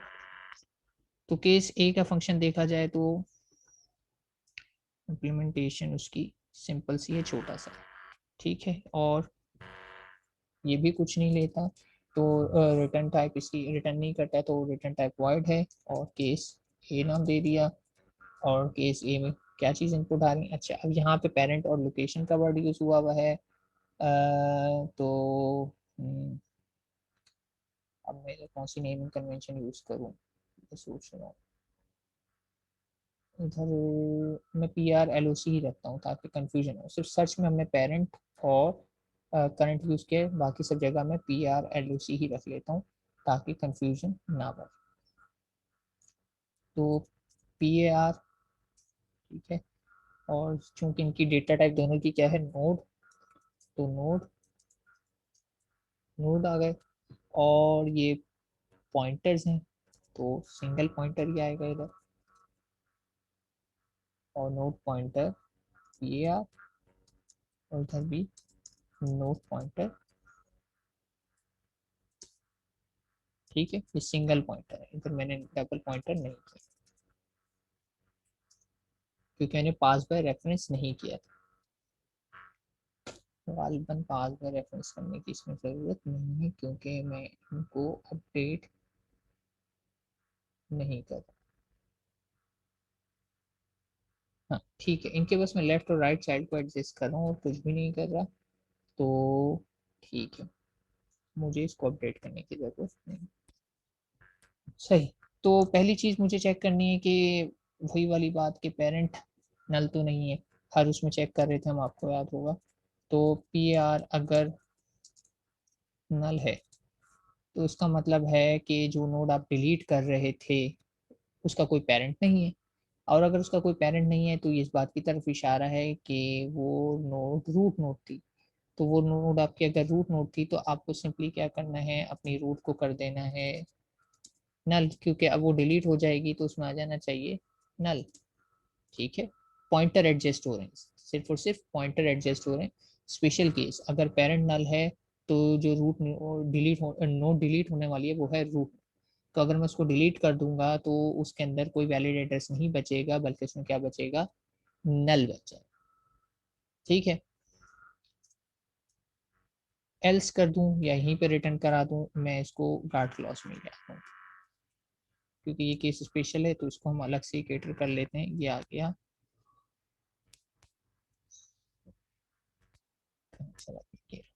तो ऑल्ट से करते हैं, ऑल्ट की जगह मुझसे विंडो प्रेस हो गई थी, और यहाँ पे मैं कर देता हूँ सिंपली रिटर्न। स्पेशल क्रॉस को मैं अलग से ट्रीट कर। इसके अलावा अगर ऐसा नहीं है तो मुझे चेक करना पड़ेगा कि भाई जो लोकेशन है वो पेरेंट का लेफ्ट चाइल्ड है या राइट चाइल्ड। ठीक है, मुझे क्योंकि उसमें नल प्लेस करना है ना, सिंपली नल करने ही आया हूँ, तो मुझे चेक करना है कि लोकेशन जो है वो पेरेंट के लेफ्ट में लगा हुआ है या राइट में लगा हुआ है। ठीक है, अगर तो वो पेरेंट के लेफ्ट चाइल्ड के इक्विवेलेंट है तो इसका मतलब है कि जो नोड में डिलीट करूंगा वो लेफ्ट चाइल्ड की जगह से डिलीट होगी, और अगर वहां से डिलीट होगी तो नल भी मुझे वहीं पे प्लेस करना चाहिए, तो मैं पेरेंट के लेफ्ट चाइल्ड को ही कर दूंगा नल, तो लेफ्ट चाइल्ड को ही हो जाएगा। एल्स अगर ऐसा नहीं है तो डेफिनेटली फिर वो राइट पे लगी होगी, और राइट पे लगी होगी तो मैं पेरेंट के राइट चाइल्ड को कर दूंगा नल। तो ये है वो वाला केस कि जब मुझे पता है कि जो नोड डिलीट होने वाली है उसके आगे मजीद कोई सब ट्री नहीं है, मजीद नोड्स नहीं है, तो मुझे कुछ भी नहीं करना, बस पेरेंट के जिस भी चाइल्ड पे वो कनेक्टेड है, लेफ्ट चाइल्ड पे कनेक्टेड है तो लेफ्ट को नल कर दूं, राइट चाइल्ड पे कनेक्टेड है तो राइट को नल कर दूं। तो बस ये करना, ये है मेरा केस ए। ठीक हो गया, केस बी काफ़ी सिंपल था। केस बी की बात करें तो उसमें भी इनपुट मेरे पास यही है, केस बी, और इसमें भी मेरे पास same node pointer P A R और node pointer L O C, ये दोनों चीज आ जाएंगी। अच्छा, केस भी वो वाला केस है कि जिसमें मेरे पास लेफ्ट चाइल्ड एग्जिस्ट करता है या राइट चाइल्ड, एक एग्जिस्ट जरूर करता है। तो उसका एल्गोरिथम ये है, और ये भी कोई इतना डिस्क्रिप्टिव नहीं है। थोड़ा सा मैं जूम कर देता हूँ आप लोगों के लिए।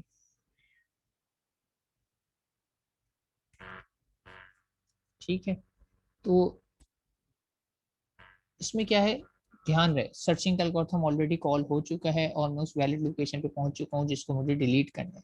लेकिन उसको डिलीट करने से पहले मैंने केस बी का फंक्शन कॉल किया है कि मैं अपने बाकी पॉइंटर्स को रीएडजस्ट कर सकूं, क्योंकि उसको जब मैं वहां से हटाऊंगा तो बीच में ब्रेक हो जाएगा और मतलब गैप्स आ जाएंगे। तो गैप्स को कवर करने के लिए मैं क्या कर रहा हूँ, ये केस बी वाला फंक्शन कॉल कर। तो अब इसमें क्या है कि एक चाइल्ड उसमें एग्जिस्ट करता है, तो कौन सा चाइल्ड एग्जिस्ट करता है वो अभी हमें नहीं पता।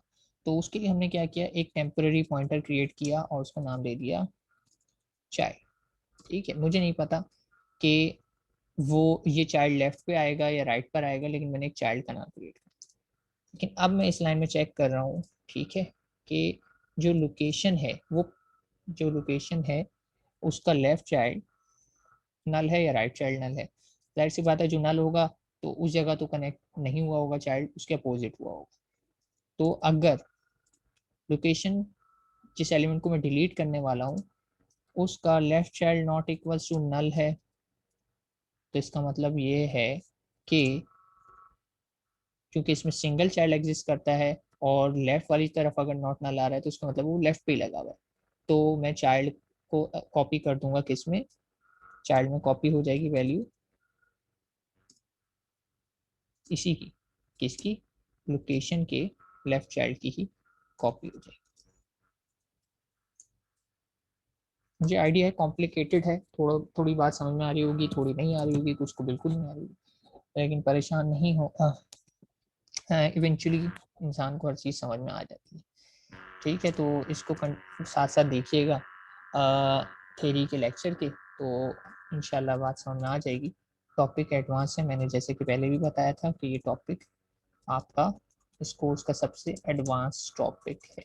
और इसी तरह ये आ गया सिमिलरली, अगर लेफ्ट नल नहीं है, लेफ्ट नल है तो इसका मतलब ये होगा कि राइट नल नहीं है, तो मैं इसको राइट की असाइन करूँ। ठीक है, यानी एक टेम्पररी पॉइंटर है, चाइल्ड नाम दे दिया, उससे मैं पॉइंट करवा रहा हूँ लेफ्ट को या राइट को, डिपेंड करता है कि वो लेफ्ट वाला चिल्ड्रन है या राइट वाला चिल्ड्रन, यानी वो लेफ्ट पे लगा हुआ है या राइट पे लगा हुआ है। ठीक है, तो जो नोड मैं डिलीट करने वाला हूँ उसका ये लेफ्ट चाइल्ड है या राइट चाइल्ड है, तो चाइल्ड से मैंने इसको कनेक्ट करवा दिया। अच्छा, अभी सिर्फ चाइल्ड से पॉइंट कराया है, अभी मैंने उस पर्टिकुलर नोड को नल नहीं करा। ठीक है, अब वो नोड पर्टिकुलर कौन सी है अब मुझे नहीं पता, हो सकता है वो पर्टिकुलर नोड पेरेंट ही हो, यानी यही वाला केस ले आता हूँ, तो ये कॉपी कर लिया मैंने यहाँ से। ठीक है, और ये देखा जाए तो ये पूरा का पूरा कोड ये वही है, if parent equals to null, देखें ध्यान दें, तो मैं रूट को चाइल्ड, अच्छा यहाँ पे चाइल्ड करना है ना, थोड़ा सा चेंज है, मैं इसको ले आता हूँ लेकिन इसको फिर एडिट कर दूँ।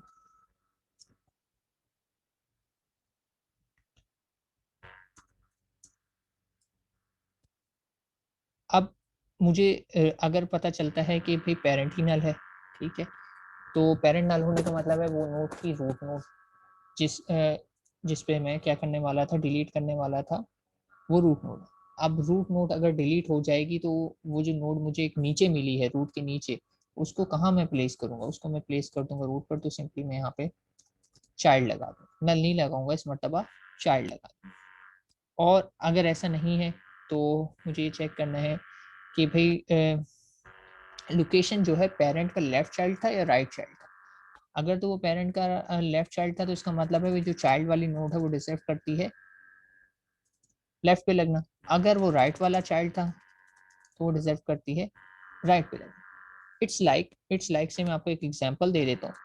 एक कंपनी है, ठीक है, वहाँ पे बहुत सारे आपके स्टेक होल्डर कह लें, शेयर होल्डर्स। अब होता क्या है कि एक शेयर होल्डर से खुदा ना खास्ता उसका इंतकाल, ठीक है, तो अगर उसकी जो सीट है कंपनी में वो किसी को देनी हो तो वो किसको दी जाएगी? वो जाहिर सी बात है उसके आगे जो नहीं उसका बेटा हो उसको दे दी जाएगी, या उसका कोई रिश्तेदार हो उसको दे दी जाएगी। और ध्यान रहे सीट उसको वही दी जाएगी ना जिसकी जगह उससे डिलीट हुआ है, खाली हुआ है। ऐसा तो नहीं है ना कि खाली इसकी सीट हुई है और किसी और स्टेक होल्डर की फैमिली मेंबर आके उसको ऑक्युपाई कर ले। तो ऐसा बिल्कुल नहीं होगा। सीट जो इस ब्रांच में से खाली होगी उसी ब्रांच में से कोई ना कोई निकल के उस ब्रांच को जो है ऑक्युपाई करेगा। तो इधर भी यही चेक किया जा रहा है कि लोकेशन अगर पेरेंट के राइट लेफ्ट चाइल्ड में आती है तो वो जो नई नोड है वो लेफ्ट चाइल्ड वाली साइड पर ही लगेगी, और एल्स अगर नहीं है तो वो राइट वाली साइड पर ही लगेगी या राइट ब्रांच में लगेगी। तो थिंग इज कि अगर ऐसा तो नहीं होगा ना कि आप लेफ्ट ब्रांच में आते हैं और आप आके कहें कि मुझे जो सीट चाहिए वो राइट की चाहिए। आप ऐसा नहीं कह सकते। आपको वही सीट मिलेगी जिस ब्रांच या ट्री को आप बिलोंग करते हैं, यानी जो आपके फादर की सीट थी वो मिलेगी। आप आके उनके फादर के पार्टनर की सीट का तकाजा नहीं कर सकते या वहां पे नहीं कर सकते। ठीक है, इट मेक्स नो सेंस। तो ट्रीज में भी इट मेक्स नो सेंस। तो अगर मुझे पता लगता है कि जो डिलीट की गई है नोड वो लेफ्ट साइड की थी तो चाइल्ड को भी मैं लेफ्ट साइड पे लगाऊंगा। अगर पता चले कि वो राइट साइड पे थी तो मैं चाइल्ड को भी राइट साइड पे। ठीक है। तो इस तरीके से क्या होगा कि अब केस बी में ये होगा कि चूंकि नीचे फर्दर कोई नोट्स मौजूद थी तो मुझे उन नोट्स को ऊपर लाके प्रमोट करना था और प्रमोट करके उनको सही प्लेस पे लगाना था, और सही प्लेस वही थी जहां से मैंने डेटा को डिलीट किया है। तो चूंकि मैंने डेटा को डिलीट किया है कहाँ से, लेफ्ट चाइल्ड से, तो मैं लेफ्ट पे लगा दूंगा। और अगर राइट चाइल्ड से किया है तो मैं राइट पे लगा दूंगा। और अब चूंकि मैंने पोजीशंस को री एडजस्ट कर लिया है तो location is free to be deallocated. तो अब मैं लोकेशन वाली जो है नोड उसको डी एलोकेट करा सकता हूँ, और वो कहाँ होगी, वो डिलीट के फंक्शन में ऑलरेडी मैंने मेंशन किया हुआ है लास्ट लाइन में। आप देख सकते हैं लास्ट लाइन में कहाँ हुआ हुआ है। लास्ट लाइन में ये हुआ हुआ है कि फ्री लोकेशन, तो ये फ्री हो जाए। ठीक है, केस ए हो गया, केस बी हो गया। अब बात है केस सी की। केस सी को देख लेते हैं। अच्छा बस लैब ऑलमोस्ट एंड ही समझे हम। बहुत कुछ कोड ऐसा है जो इसमें लिखा हुआ है वो मैं उसको कॉपी कर लूंगा। तो उस पर हम टाइम ज़्यादा नहीं लगाएंगे और फिर हम इसे एग्जीक्यूट करते हैं। बस लास्ट मेन फंक्शन है जैसे हम इम्प्लीमेंट कर रहे हैं, वॉइड केस सी। और इसमें भी क्या आएगा, node pointer P A R और नोड पॉइंटर एल्स।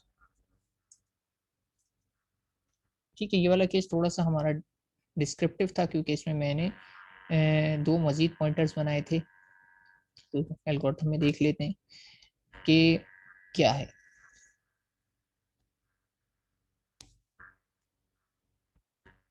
एल्गोरिथम, ठीक है। तो इस एल्गोरिथम में क्या है कि मुझे पता लगता है कि दो चिल्ड्रन मौजूद है। ठीक है, दोनों चिल्ड्रन मौजूद हैं और दोनों चिल्ड्रन में से मुझे सक्सेसर ढूंढ कर लाना है जिसे मैं सीट पे बिठा सकूं। तो बात ये हुई थी कि अगर इसमें मेरे पास ऑप्शन होता है कि मैं लेफ्ट वाली ब्रांच में से भी निकाल सकता हूँ, राइट वाली ब्रांच में से भी निकाल सकता हूँ। इट्स लाइक कि अब मुझे एक सक्सेसर रिक्वायर्ड है। ठीक है, कंपनी के लिए। तो कंपनी चाहे तो दोनों दो ब्रांचेस निकलती हैं, दो फैमिलीज में से चाचा ताया हैं, इस तरह का सिलसिला है। अब सक्सेसर लाना है तो सक्सेसर का मतलब ये है कि नेक्स्ट सीईओ लाना है या नेक्स्ट हेड लाना है, तो और वो निकलेगा नहीं इन दोनों ब्रांच में से कहीं से भी। तो दोनों ब्रांचेस में से निकल सकता है, तो मर्जी है। वो कहते हैं कि अगर मैं छोटे बेटे की तरफ जाऊंगा तो उसकी जो सबसे बड़ी औलाद है, हो सकता है कि छोटे बेटे की शादी पहले हो, उसका बेटा सब जो सक्सेसर उसमें बड़ा हो, तो उस केस में वो सबसे बड़े को वहां से निकालने के लिए है। या बड़े वाले की ब्रांच में जाए तो वो कहे नहीं, मैं मुझे जो है ना सबसे ज्यादा अजीज वो ये छोटा लाडला वाला है, मैं इसको प्रेफर करूँ। तो ये कुछ भी क्राइटेरिया हो सकता है। लेकिन ट्री में क्या है, क्योंकि मैंने बताया था कि अगर आप राइट साइड पे जाते हैं यानी राइट ब्रांच को पिक करते हैं तो राइट ब्रांच में से सबसे छोटा वाला पिक होगा, और अगर आप लेफ्ट साइड पे जाते हैं तो लेफ्ट साइड से सबसे बड़ा वाला पिक होगा। तो दोनों आपकी मर्जी है, आप इस एल्गोरिथम को दोनों तरीके से इम्प्लीमेंट कर सकते हैं। यहाँ पे राइट वाली ब्रांच कंसीडर की गई है, यहाँ पे लिखा हुआ है स्टेप नंबर 3 में कंसीडरिंग राइट सब ट्री। तो जब मैं राइट चाइल्ड यहाँ पे लिखूंगा सक्सेसर में, तो फिर हर मर्तबा मैं जब 4 के बी में देखें सक्सेसर ढूंढूंगा तो मैं लेफ्ट चाइल्ड पे जा रहा हूँ। ठीक है, तो हमेशा फिर जहाँ जहाँ लेफ्ट चाइल्ड आ रहा है अगर मैं बदलना चाहूँ तो चेंज कहाँ आएगा, चेंज यहाँ आएगा कि मुझे यहाँ पे लेफ्ट करना पड़ेगा और यहाँ पे राइट करना पड़ेगा और फिर यहाँ पे भी राइट करना पड़ेगा। तो ये चेंज कर दूं तो फिर वो लेफ्ट सब ट्री कंसिडर हो जाएगा और फिर वो लार्जेस्ट एलिमेंट फाइंड आउट करना है। इस केस में ये स्मॉलेस्ट एलिमेंट फाइंड आउट करना है। ठीक है, तो विदाउट फर्दर ड्यू इसे इम्प्लीमेंट करने की कोशिश करते हैं। तो इसमें मैंने 2 मजीद पॉइंटर क्रिएट करने हैं ताकि मैं ट्रेवर्स कर सकूं, और उस पॉइंटर के नाम मैं वही लिख लेता हूँ, सक्सेसर एंड पेरेंट सक्सेसर। और चूंकि ये भी पॉइंटर है तो इधर भी हम लगा देते हैं स्टार।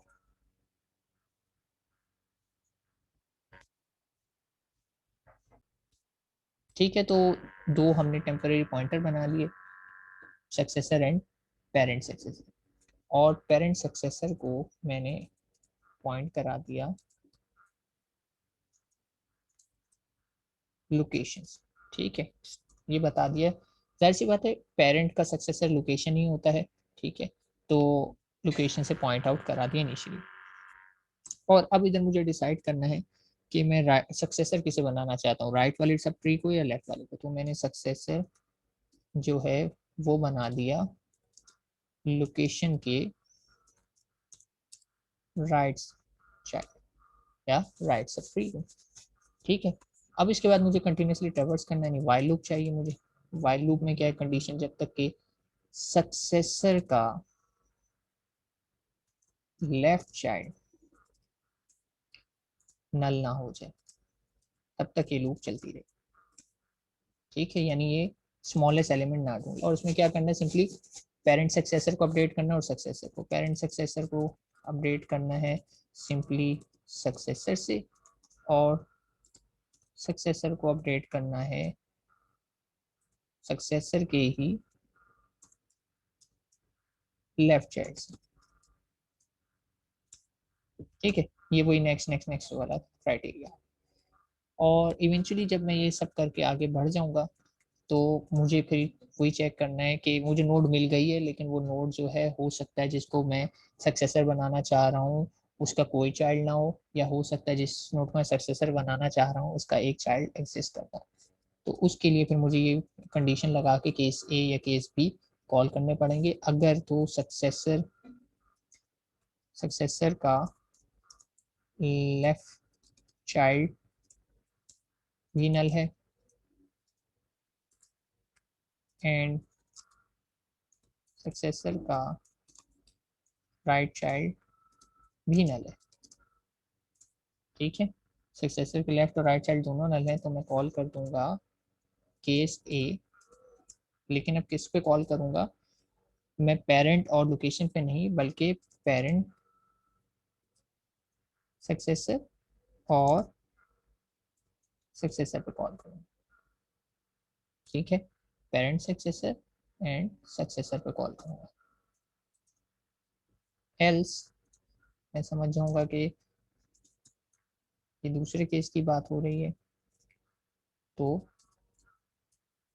एल्स सही जगह नहीं आया है, इसको थोड़ा सा टैप कर देता हूँ। क्यों ऐसा क्यों हो रहा है,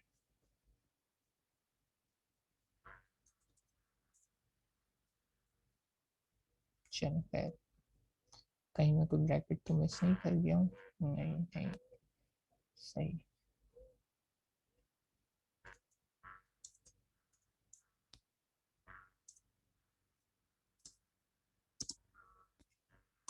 एल्स मुझे केस बी कॉल कर, केस बी में भी मुझे पेरेंट सक्सेसर और सक्सेसर को। ठीक है, खुद ही इसने फॉर्मेट कर सेव कर। अच्छा, अब इन दोनों काम इन फंक्शन को कॉल करने का मकसद ये है कि जो नोड, जाहिर सी बात है मैं सक्सेसर बनाना चाह रहा हूँ तो मुझे ये भी मेक श्योर करना है कि वो नोड वहां से हटा के मैं कहीं और लगाऊंगा। तो वो नोड वहां से हटाने से पहले मुझे ये चेक करना है या मेक श्योर करना है कि भाई वो नोड हटाने से नीचे के सब ट्री पर तो कोई फर्क नहीं पड़ेगा। तो मैंने इसलिए यहाँ पे केस ए और केस बी कॉल किए हैं कि अगर ऐसा पड़ रहा है तो वो ऑटोमेटिकली अपने पॉइंटर एडजस्ट कर ले, केस बी से कर ले या केस ए से कर ले, डिपेंड करता है, जो भी कंडीशन ट्रू हो जाए। अच्छा, ये अगर कर चुका है तो अब रेडी है। अब रेडी है, क्या रेडी है कि वही वाला केस हमेशा जो मैं अपडेट कर रहा हूँ, फिर से मैं वही कोड जो मैंने कॉपी पेस्ट किया था यहाँ पे, शायद अभी भी है, ठीक है, मैंने इसको पेस्ट कर दिया। अब मुझे ये चेक करना है कि पेरेंट नल तो नहीं है, लेकिन यहाँ पे मैं जाहिर सी बात है मेरे पास किस में मौजूद है वो नोड जिसे मैं रूट बनाना चाहूँगा, सक्सेसर। तो मैं इधर सक्सेसर कर दूंगा और रिटर्न करा। अगर पेरेंट नल है तो सक्सेसर मेरा रूट नोड पे जाके लग जाएगा। लेकिन अगर ऐसा नहीं है तो सिंपली मैं चेक करूँगा कि लोकेशन जो है पेरेंट का लेफ्ट चाइल्ड है या राइट चाइल्ड है। तो मैं इसी तरीके से उसे जाके प्लेस कर दूंगा सक्सेसर को लेफ्ट चाइल्ड पे या राइट चाइल्ड पे। ठीक है, इस केस में सक्सेसर प्लेस होगा, इससे पहले केस में चाइल्ड था तो सिर्फ चाइल्ड प्लेस होगा। तो इस तरीके से क्या होगा कि मैंने प्लेस कर दिया। अगर वही वाली बात है कि लोकेशन जो मेरा एलिमेंट डिलीट होने वाला है, जो मेरा एलिमेंट डिलीट होने वाला है वो मेरे पेरेंट के लेफ्ट चाइल्ड था, तो जाहिर सी बात है सक्सेसर में उसके लेफ्ट चाइल्ड पे जाके लगाऊंगा। अगर मेरा राइट चाइल्ड था तो सक्सेसर को जाके मैं राइट साइड पे लगाऊंगा। ठीक है, ये हो गया।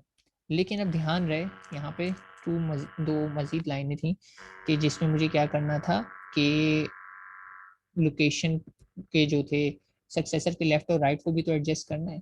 तो यहाँ पे एक मजीद लाइन आएगी, सक्सेसर का L child equals to location का एल चाइल्ड, और इसी तरह सक्सेसर का right child equals to location का राइट चाइल्ड। ठीक है, याद आया जिससे वो एरो निकले थे और उसने उधर पॉइंट करना शुरू कर दिया था यहाँ पे, और होगा मजीद है। ठीक है, ये थी दो लाइनें 7 और 8। तो सक्सेसर का लेफ्ट चाइल्ड को भी लोकेशन का लेफ्ट चाइल्ड असाइन कर दिया, और सक्सेसर के राइट चाइल्ड को भी लोकेशन का राइट चाइल्ड असाइन कर दिया। ठीक है, हो सकता है मजीद आपको कोड में ये बात समझ में आ रही हो कि मैं ये लाइनें क्यों लिख रहा हूँ, और तो ये आएंगी भी नहीं उस वक्त तक जब तक कि आपने एक्चुअली सामने रखा हुआ ना हो ट्री को और आप देखना रहे। तो इसके लिए आप थेरी लेक्चर जरूर देखिएगा जिसमें ये एल्गोरिथम समझाया गया है, ताकि आप फिर इस कोड को समझ सकें। तो साइड बाय साइड इन दोनों को रख के चेक कीजिए। तो ये था हमारा केस सी, और ये भी हमने इम्प्लीमेंट कर लिया। टेस्ट करेंगे कंपाइल टाइम पे कि कोई एरर तो नहीं। अब बचे हमारे पास डिस्प्ले का फंक्शन। तो डिस्प्ले का फंक्शन कोड में ऑलरेडी गिवन है आपके पास, आप देख सकते हैं। तो मैं उसको कॉपी पेस्ट ही कर लूँगा। ये डिस्प्ले का फंक्शन गिवन है और मेरे पास भी मौजूद है। तो मैं डिस्प्ले का फंक्शन यहाँ से कोड में से कॉपी कर लेता हूँ। कहाँ है डिस्प्ले का फंक्शन, ये। ठीक है, इन ऑर्डर, पोस्ट ऑर्डर और री ऑर्डर। तो यहाँ से मैं इसको कॉपी कर लेता हूँ ताकि हमारा टाइम बच जाए।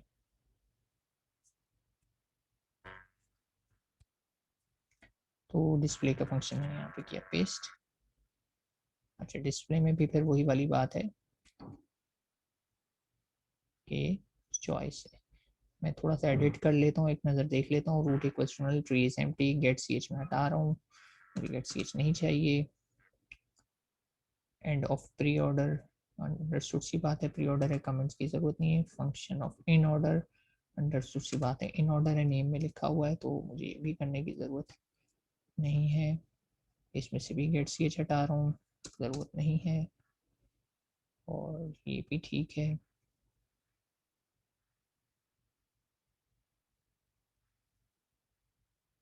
ठीक है, तीसरा फंक्शन भी वही बात ऑब्वियस है, बताने की ज़रूरत नहीं है। इसमें से भी गेट सी एच हटा रहा हूँ, और एंड ऑफ भी लगाना ज़रूरी नहीं, एंड ऑफ इसमें भी नहीं होगा फुली। ठीक है, तो ये होगा पोस्ट ऑर्डर, प्री ऑर्डर और डिस्प्ले के फंक्शन को अगर देखा जाए तो यहाँ पे लाइन दे देता हूँ, enter choice to display, one for in order, two for. अच्छा, चलिए ठीक है, लाइन चेंज नहीं हुआ हुआ, कोई मसला नहीं है। और यहाँ पे मैंने केस बना लिया है और हर बार गेट स्केच आ रहा है, मैं गेट स्केच नहीं करना चाह रहा हूँ। यहाँ पे भी गेट स्केच आ रहा है, यहाँ से भी गेट स्केच हटा देते हैं। और यहाँ से गेट से हटा देते हैं और केस 4 भी हटा देते हैं, हमें एग्जिट केस की जरूरत नहीं है। ठीक है, ये हो गया हमारा डिस्प्ले का फंक्शन। हम चेक करते हैं, कोड को कंपाइल करके देखते हैं कि इसमें कोई एरर वगैरह तो नहीं। Let's see. अच्छा, एरर तो भी आएंगे, मैंने टेस्ट में तो इसे इंक्लूड ही नहीं कराया। मेरी फाइल का नाम है हैश इंक्लूड pst, तो हैश इंक्लूड bst.h। और इसके अलावा हमने डिलीट के फंक्शन को रीनेम कर दिया था डिलीट टी। ठीक है, डिस्प्ले डिस्प्ले है, डिस्प्ले को भी हम वेरीफाई कर लेते हैं, यही नाम है। लेट्स सी, कंपाइल करके देखते हैं। अच्छा जी, हमारे पास क्या क्या एरर आ रहे हैं। अच्छा, यहाँ पे मैं एरो भूल गया हूँ, सर्च सर्च का फंक्शन प्रॉब्लम कर रहा है।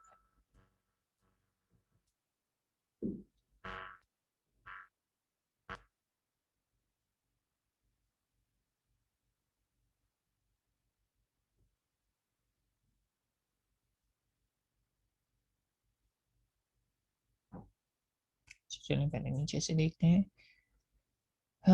बी सर्च का नाम क्यों यूज कर रहे हैं ये।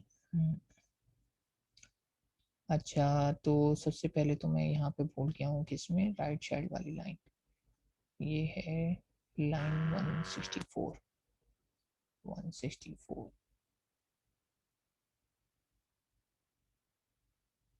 इसमें भूल गया हूँ, यहाँ पे एरर लगा। ठीक है, और इसके अलावा क्या है।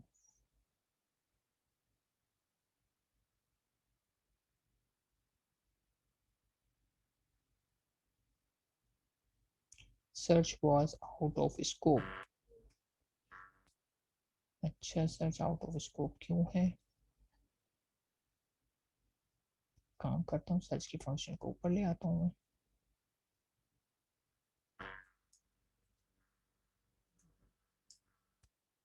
सर्च की फंक्शन को हम टॉप पे ले आते हैं, तो ऊपर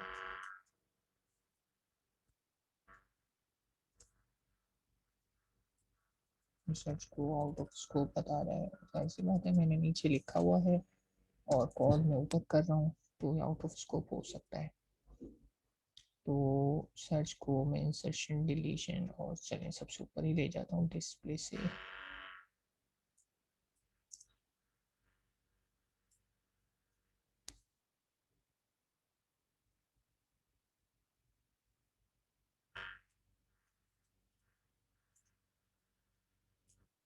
ठीक है, तो सर्च आ गया है यहाँ पर और नीचे कॉल हो रहा है, ऊपर डिक्लेयर।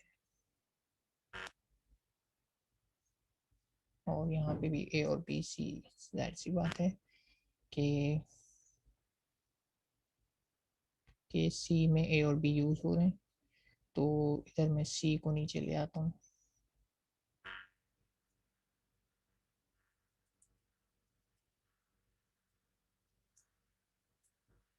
सी में केस ए और बी यूज हो रहे हैं।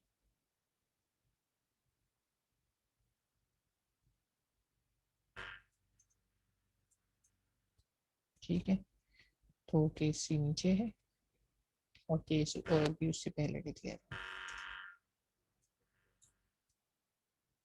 Let's recompile.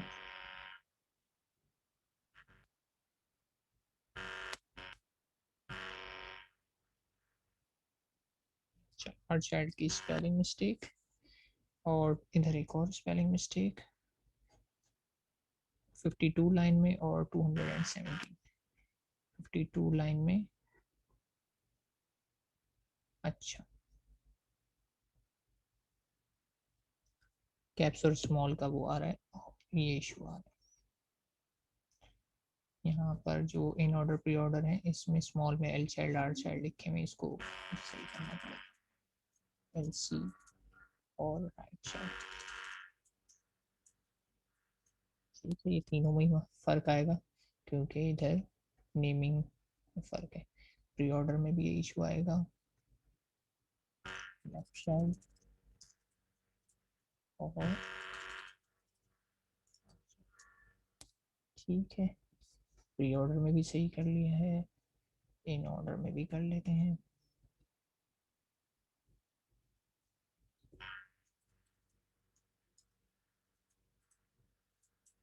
Left side and right. ये वाला एरर हो गया रिमूव, टाइपिंग एरर था, और इसके अलावा क्या था, 217 लाइन।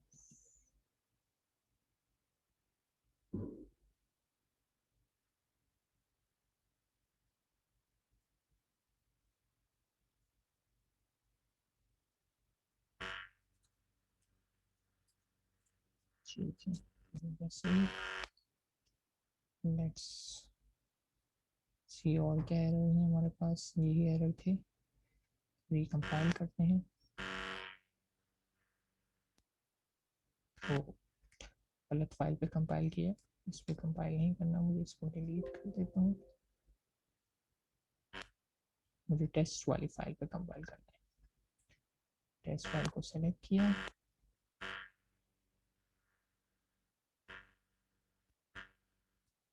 अच्छा इंसर्ट के फंक्शन में मैंने ये चीज़ चेंज नहीं करी, इंसर्ट में सिर्फ और सिर्फ आइटम पास होगा, ये आ गया आइटम, और डिलीशन में भी आइटम बस, ठीक है।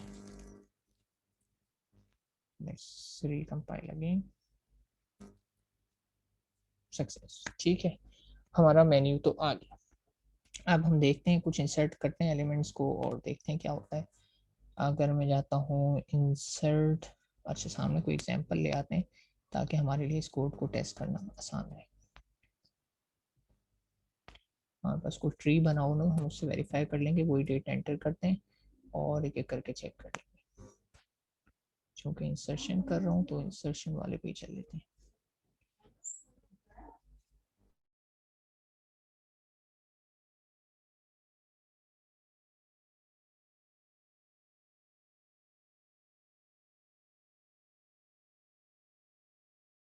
तो इंसर्शन का एल्गोरिथम हमारा ये था, और ये हमारे पास एक ट्री डायग्राम, हम यही करके देख लेते हैं और इसी पे टेस्ट कर लेते हैं। ये केस स्टडी है हमारे पास, और ये डेटा को हम इंसर्ट करते हैं और वेरीफाई कर लेंगे इन ऑर्डर या प्री ऑर्डर करते हुए कि ये सही आ रहा है या नहीं आ रहा है।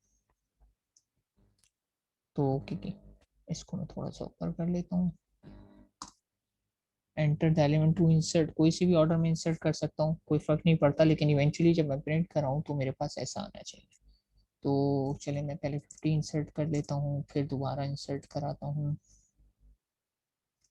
और कुछ भी इंसर्ट कर सकता हूँ, पहले मैं 25 इंसर्ट कर देता हूँ, फिर दोबारा इंसर्ट करा रहा हूँ, मैं 20 इंसर्ट कर देता हूँ, कोई फर्क नहीं पड़ेगा किसी भी ऑर्डर में करूँ, लेकिन इवेंचुअली जब मैं पोस्ट ऑर्डर या प्री ऑर्डर ट्रेवर्सल करूँ तो सही होना चाहिए।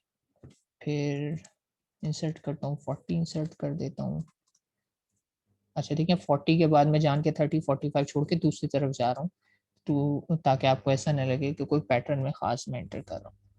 तो मैं दोबारा से इंसर्ट कर रहा हूँ, और अब मैं से 80 को इंसर्ट कर देता हूँ। ठीक है, फिर मैं इंसर्ट कर रहा हूँ, मैं 60 को इंसर्ट कर देता हूँ, फिर मैं इंसर्ट कर रहा हूँ, मैं 75 को इंसर्ट कर देता हूँ, फिर मैं इंसर्ट कर रहा हूँ, मैं 85 को इंसर्ट कर देता हूँ। ठीक है, अच्छा अब इंसर्शन में वही वाली बात कि मैं एक ऐसा डेटा इंसर्ट करने की कोशिश करता हूँ जो ऑलरेडी इंसर्टेड हो, तो फिर देखते हैं क्या होता है। मैं फिर इंसर्ट करता हूँ और मैं 50 को दोबारा इंसर्ट करने की कोशिश करता हूँ, तो कह रहा है डेटा ऑलरेडी एग्जिस्टिंग BST और इसने इंसर्ट नहीं किया। ठीक है, तो इंसर्ट में दो और रह गए थे, मैं 30 इंसर्ट कर देता हूँ और इंसर्ट एक और करता हूँ,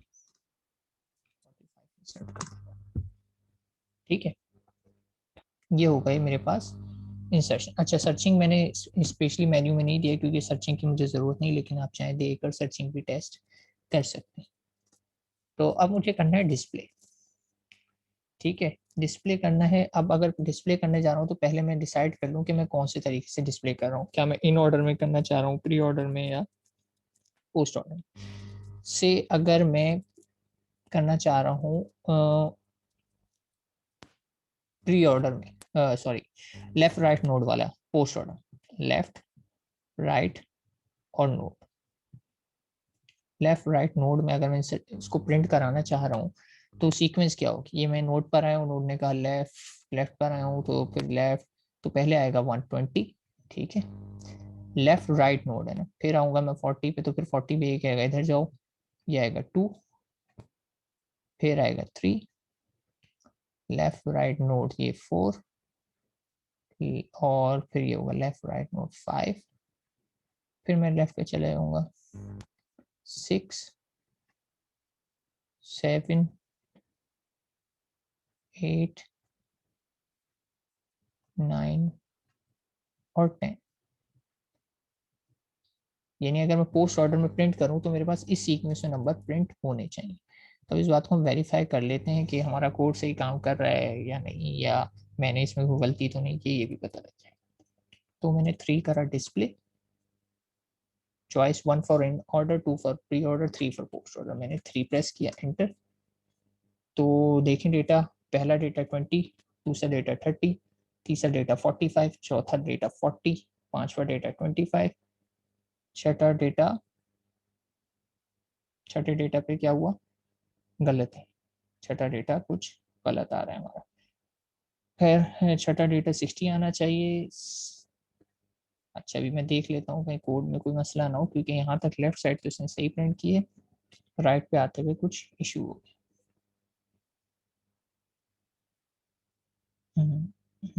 ठीक है,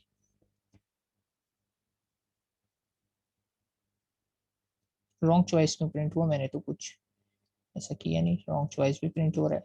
खैर अभी देख लेते हैं डिस्प्ले के फंक्शन को, 60, देन चलो 85। अच्छा इधर देखा जाए तो ये कुछ हद तक वो लगा रहा है, क्या कहते हैं, 75 पहले ले रहा है, देन 60 ले रहा है, देन 85 ले रहा है। यहाँ पे इस साइड पे इसने इन इन ऑर्डर अप्लाई कर दिया, यानी लेफ्ट तक तो सही था, फिर उसके बाद ये इन ऑर्डर फैशन में कुछ अप्लाई कर दिया गया।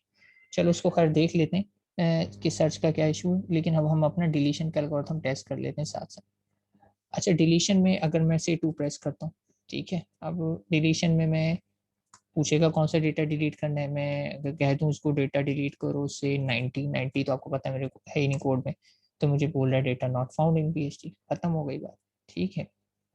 तो ये वाला एच केस भी टेस्ट हो गया। अब अगर मैं इससे कहता हूँ डेटा डिलीट कर दो से से मैं वो वाला केस लगाता हूँ कि 80 को डिलीट करना चाह रहा हूँ, ठीक है, 80 को डिलीट करना चाह रहा हूँ, तो देखते हैं, या 80 को नहीं करते, मैं 75 को डिलीट कर देता हूँ, तो डायरेक्ट केस सी टेस्ट हो जाएगा।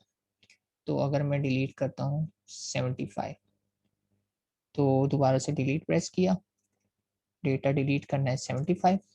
अच्छा अब मैं 75 को डिलीट करके डिस्प्ले करा के ये चीज़ वेरीफाई तो एटलीस्ट करा लूंगा कि 75 डिलीट हो गया है, ठीक है। अब मैं डिस्प्ले करा के देख लेता हूँ, मुझे नहीं पता ये इन ऑर्डर प्री ऑर्डर के फंक्शन में कोई मसला ना हो, लेकिन खैर मैं डिस्प्ले कराता हूँ, 75 इसमें नहीं होना चाहिए। तो 75 आप देख रहे हैं कि इसमें नहीं है, और ट्री जाहिर सी बात है बैकग्राउंड में रीऑर्डर हो गया होगा, मैं उस रीऑर्डरिंग को तो नहीं देख सकता, पेपर पेंसिल पे करके देखना पड़ेगा कि क्या रीऑर्डरिंग हो रही है। और ये कुछ इसमें मसला लग रहा है, ये बार बार रॉन्ग चॉइस भी दे रहा है डिस्प्ले का फंक्शन। मैं देख लेता हूँ क्या मसला है इसमें, और इसको मैं वापस फुल स्क्रीन कर देता हूँ।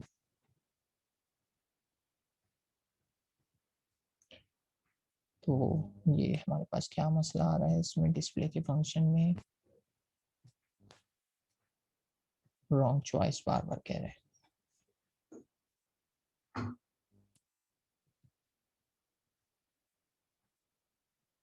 अच्छा ब्रेक मिसिंग है,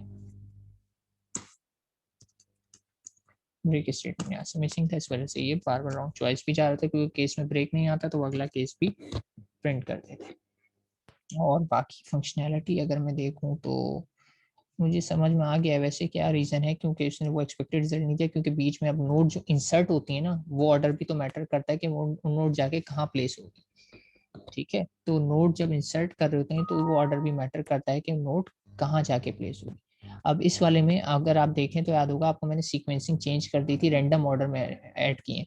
तो रैंडम ऑर्डर में ऐड होने की वजह से रन टाइम पे जो ट्री की स्टेट थी उस लिहाज से उस नोट को कहाँ इंसर्ट करना है, हो सकता है वो लेफ्ट, जब सीक्वेंस में चेक किया गया तो वो लेफ्ट चाइल्ड की बजाय वो राइट में लग जाए, या वो कहीं पे भी इंसर्ट हो सकता है। ठीक है, तो इस वजह से हमारी सीक्वेंस में और इसके पोस्ट रोटेट ट्रेवर्स में फर्क आ रहा है, क्योंकि हमारा ट्री जिस ऑर्डर में इंसर्ट किया गया तो उसकी डायग्राम ये बनी ही नहीं होगी, उसकी डायग्राम बनी ही दूसरी होगी। ठीक है, तो उसकी डायग्राम बनी ही दूसरी है, तो इस वजह से उसका डिस्प्ले का रिजल्ट ही हमारे पास दूसरा आ रहा है। एनीवेज, थिंग इज कि हमने इंसर्शन और डिलीशन के एल्गोरिथम देखे और ये काम कर रहे हैं। चाहे तो एक और ट्राई हम करके देख सकते हैं, एक और एलिमेंट डिलीट करके मैं देख लेता हूँ उसे। मैंने फिर से कहा डिलीट, डिलीट, और डिलीट में मैं अब 20 को डिलीट करा देता हूँ और डिस्प्ले करा के देख सकते हैं हम किसी भी तरीके से। पोस्ट प्री में मैं प्री करा लेता हूँ इस मतलब, तो आप देखें 20 मेरे डेटा सेट में से डिलीट हो चुका है, यानी डिलीट का फंक्शन मेरा सही काम कर रहा है। तो हमारी लैब जो है सही काम कर रही है, टास्क हमने जो परफॉर्म किया वो सही है। ठीक है, थोड़ी डिस्क्रिप्टिव, थोड़ी नहीं काफ़ी डिस्क्रिप्टिव और एडवांस लैब थी, तो लेकिन ये जो है हमने कर ली है। मज़ीद इसमें हमारे पास लैब में कुछ है नहीं, तो बाकी आप पर रह के प्रैक्टिस कीजिएगा। तकरीबन तकरीबन क्या, एक्चुअली सारा कोड मैंने करके आपको दिखा दिया है, अब आपको सिर्फ इसे रीडू करना है, देख देख के फॉलो करना है। तो मैं टास्क को थोड़ा सा एक्सप्लेन कर देता हूँ, लैब में क्या है मज़ीद जो आपने करने हैं।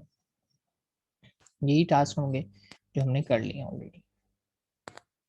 तो task one is write a C code for insertion in binary search tree following is the sequence. देखिए सीक्वेंस ऑफ डेटा का वर्ड यूज किया गया। सीक्वेंस का मतलब ये कि सीक्वेंस आगे पीछे करने से जाहिर सी बात है ट्री की ओवरऑल जो स्टेट आती है, डायग्राम आती है, उसमें फर्क आता है। तो आपने इंसर्ट करना है इस सीक्वेंस में, यानी इंसर्ट इन बाइनरी सर्च ट्री का आपको फंक्शन लिखना है जो कि ऑलरेडी लिख लिया गया है। फिर दूसरे पार्ट में insert implement a C code to search a node in a binary search tree, ये भी ऑलरेडी कर लिया गया है।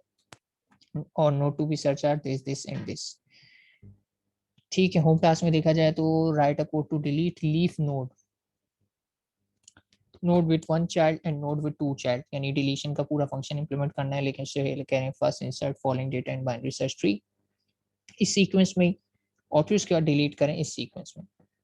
अच्छा, कि होम टास्क टू थोड़ा सा डिफरेंट है, इसमें क्या कह रहे हैं, in dictionary all words are arranged in alphabetical order. Dictionary can be implemented using binary search tree.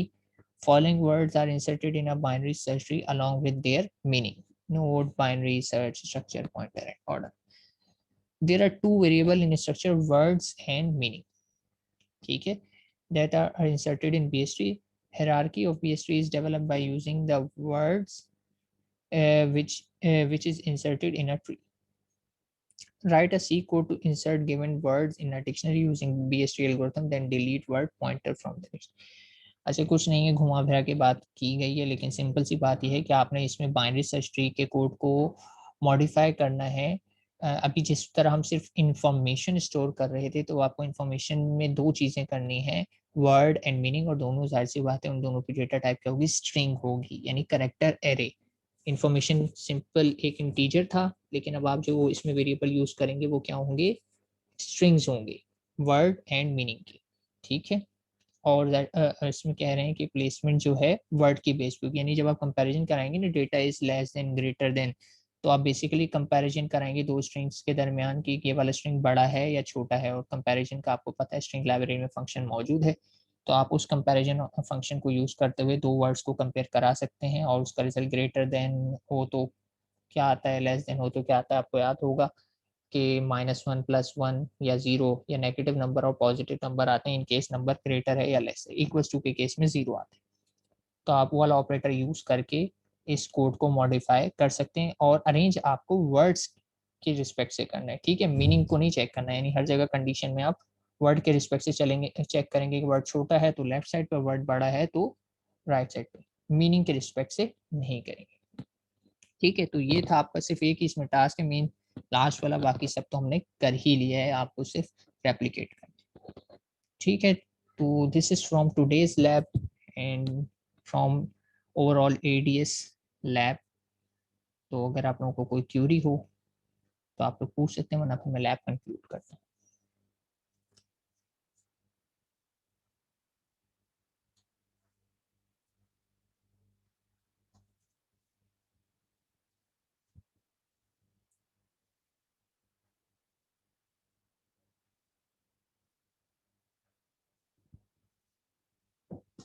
Okay class, since you have no queries, so I'm signing off from this course. Allah Hafiz.